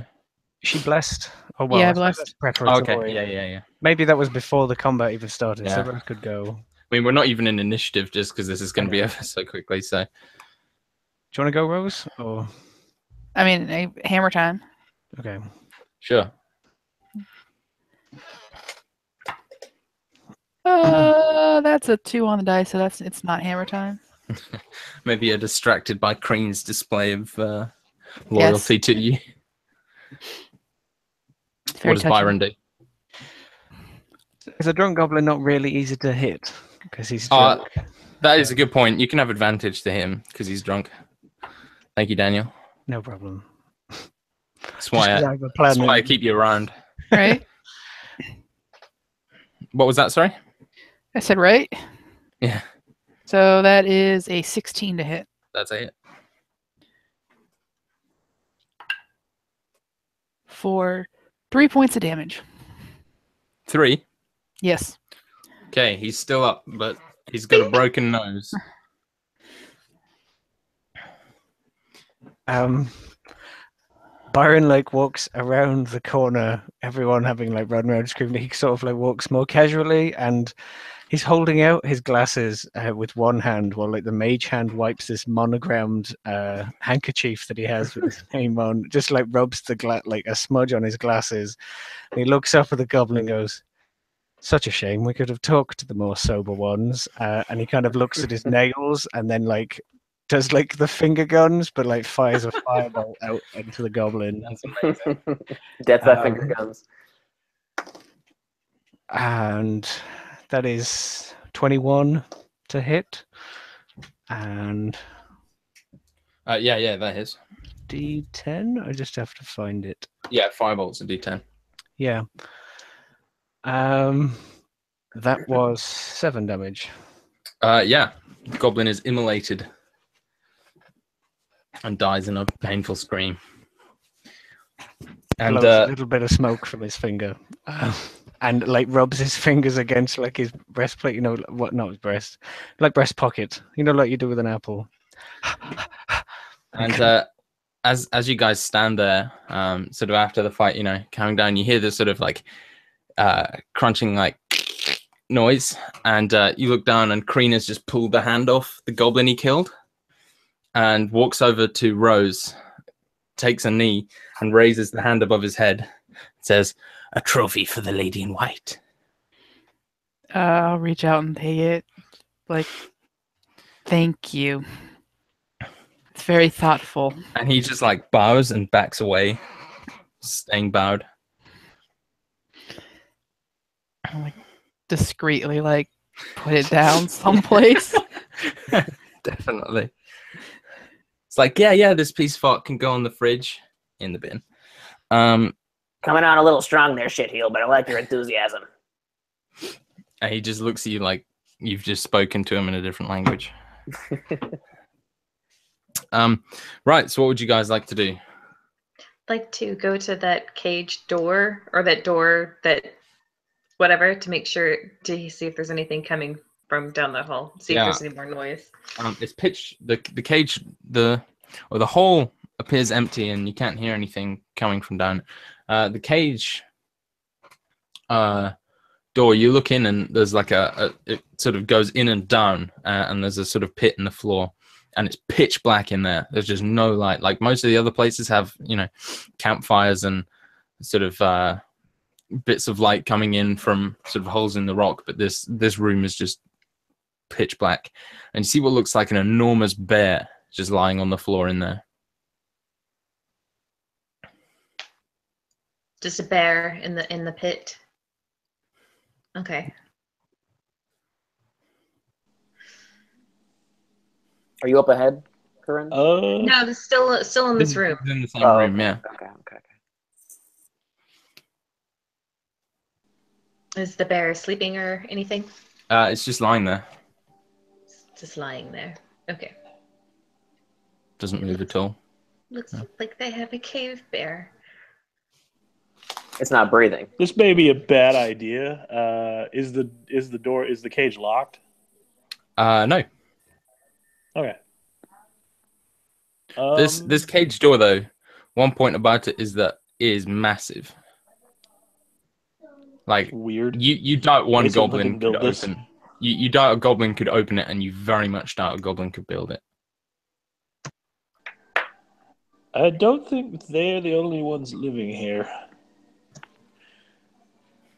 When I he guess I'm said- gonna try. Go ahead. I was just gonna say, whenever he says that, does the furniture look goblin-sized, or was it like more like? Yeah, no. All the furniture in here is goblin size, definitely. Okay. So I will attempt to open this. And you said like it's a cage, and then there's a pit in there. Or Yeah. do you have So a it's cage just door? a Okay. big cage door, like. And it's pretty much like the bear is trapped in the pit, or is there a way for it to like a slope for it to walk out? Nah, there's no slopes. Like, I mean, not that you can see anyway. You're sort of a little, like, there's a sort of walkway, and then it goes down. But it's just like a round pit, and it doesn't look like there's any way to get out. All right, I'm gonna get closer, and I'm gonna try to use animal handling. All right, so mostly to see if it's alive at first, and then like keep it calm. yeah, so just before that, you sort of enter, and you hear the like of the cage door open, and you sort of walk forward, and you hear sort of this deep breathing, and then out of nowhere, right in front of you, this huge hand just slams down on the ground in front of you, like by the pit. Sort of you're still on like, the upper level in the room, and the pit goes down a little ways, and it's sort of this massive sort of brownish gray hand just lands on top of the bit that you're walking on, and then another one, and like pulling itself up, you see this brutish, ugly-looking ogre just begin trying to climb out of the pit as it hears the gate open. Hello. Yeah, I'll say that in the chaos speech, like, friend or foe, and obviously arrow knocked and ready to fire. Yep. Just roll me a d20 quickly, please. Okay. Sorry, I'm using the dice app on my phone. 16. Yeah. Okay. So it just it doesn't say anything. You can see it's got what looks like a spear, like driven right through the top of its head and out its mouth, and it just like roars and starts like trying to crawl through the sort of doorway towards you. Well, I'm gonna get some space in between me and it, and then I will. I think I'm gonna use. Yeah, I'm gonna use my. What is it called? Grasping arrow. Okay. Ooh.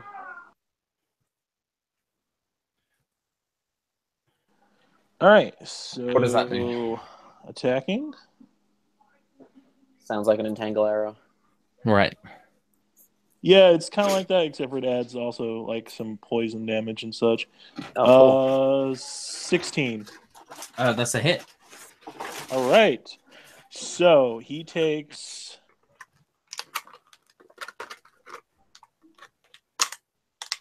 6 plus 4, so 10 damage plus an additional 7 poison damage. And his speed is reduced by 10. Okay. As these vines, like where the arrow hits, all of a sudden from that wound, like all these these thorny vines, like spread all over his body. Right. And they're basically trying to entangle him. This lasts for 1 minute, or if he makes an athletics check against a DC 12. And the first time he moves every round without teleporting, he takes 2d6 slashing damage. All right. So does he make the strength or the athletics check now? From what I don't know. Or when I he think moves. it's just like Okay, when he whenever tries it's his to turn to move. Right. Yeah. Well, you see from behind you, the blue-black light appears and it swells up and then darts past you down and flies towards the ogre, now like struggling and sort of making these kind of pain noises. It flies into its chest and the ogre like stiffens and stops struggling. And you see like the skin around where the sort of ball of light entered becomes black, and this blackish blue sort of skin spreads all over it. Its eyes just glow bright, blazing white, and it opens its mouth and it says, and its mouth doesn't move when it speaks, but its mouth is just open. And it says, well, human meat. Seems the chaos will be fed some more intelligent souls than at first expected. I think there's only like 2 humans here. I'm not enjoying this at all. The sort of black skin covering it begins to crack as the blue light kind of emanates off it, and your spell just crumbles to dust around it. And the ogre begins standing up almost like a zombie and like stretching out, and you hear bones crack and begins stepping towards you. Can I take a shot at it? I'm Are we all moving. within range? Do I have time to like move away, or do I need to roll initiative? Yeah. You can move away sort of while this is happening. Yeah, you can take a shot at it, Remy. Heavy crossbow.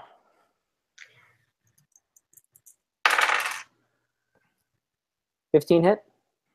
The arrow flies, and a 15 does hit, but the arrow strikes it and burns away.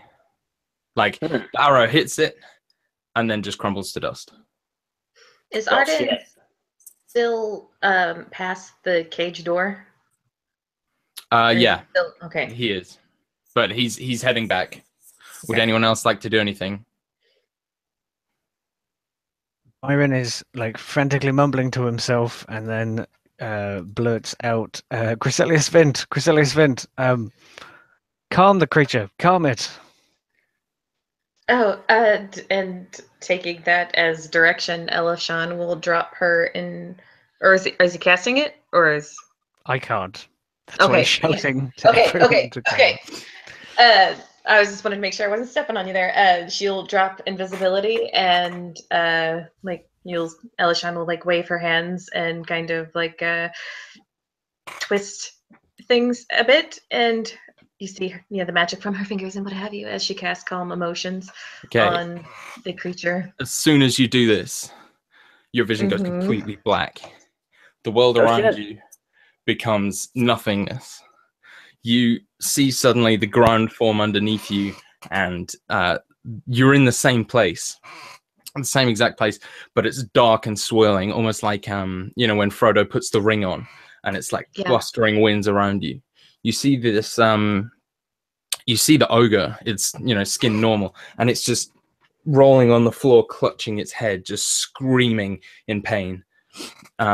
You feel his presence behind you, and you turn around, and you see this enormous figure, the size of a skyscraper, and it reaches down. It's got a skull-like face. It's wreathed in black fire, and there's just blue light burns behind its eyes, and its mouth opens into a wild and wide smile, and it bends down and puts its hands kind of around you like a cage and says, "Back again," and then just like claps its hands together, and you sort of flinch as though you'd be crushed, and you reappear, and the world sort of reappears around you.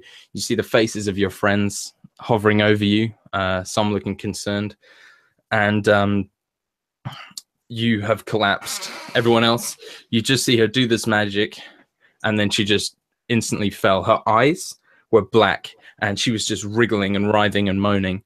The ogre, you see the skin suddenly dissipate back into its normal color. It flies out, and its head just cracks to the side, and it falls down. The blue light flies past you and out back into the dungeon as Elishan awakes. And that is where we will leave it for this week. Dun dun dun. Dun, dun, dun. I hope everyone enjoyed side that. effects. That was amazing, super fun, and just as good as I hoped it was. So Yeah, it was a great session. A lot of fun. Enjoys the next one as much.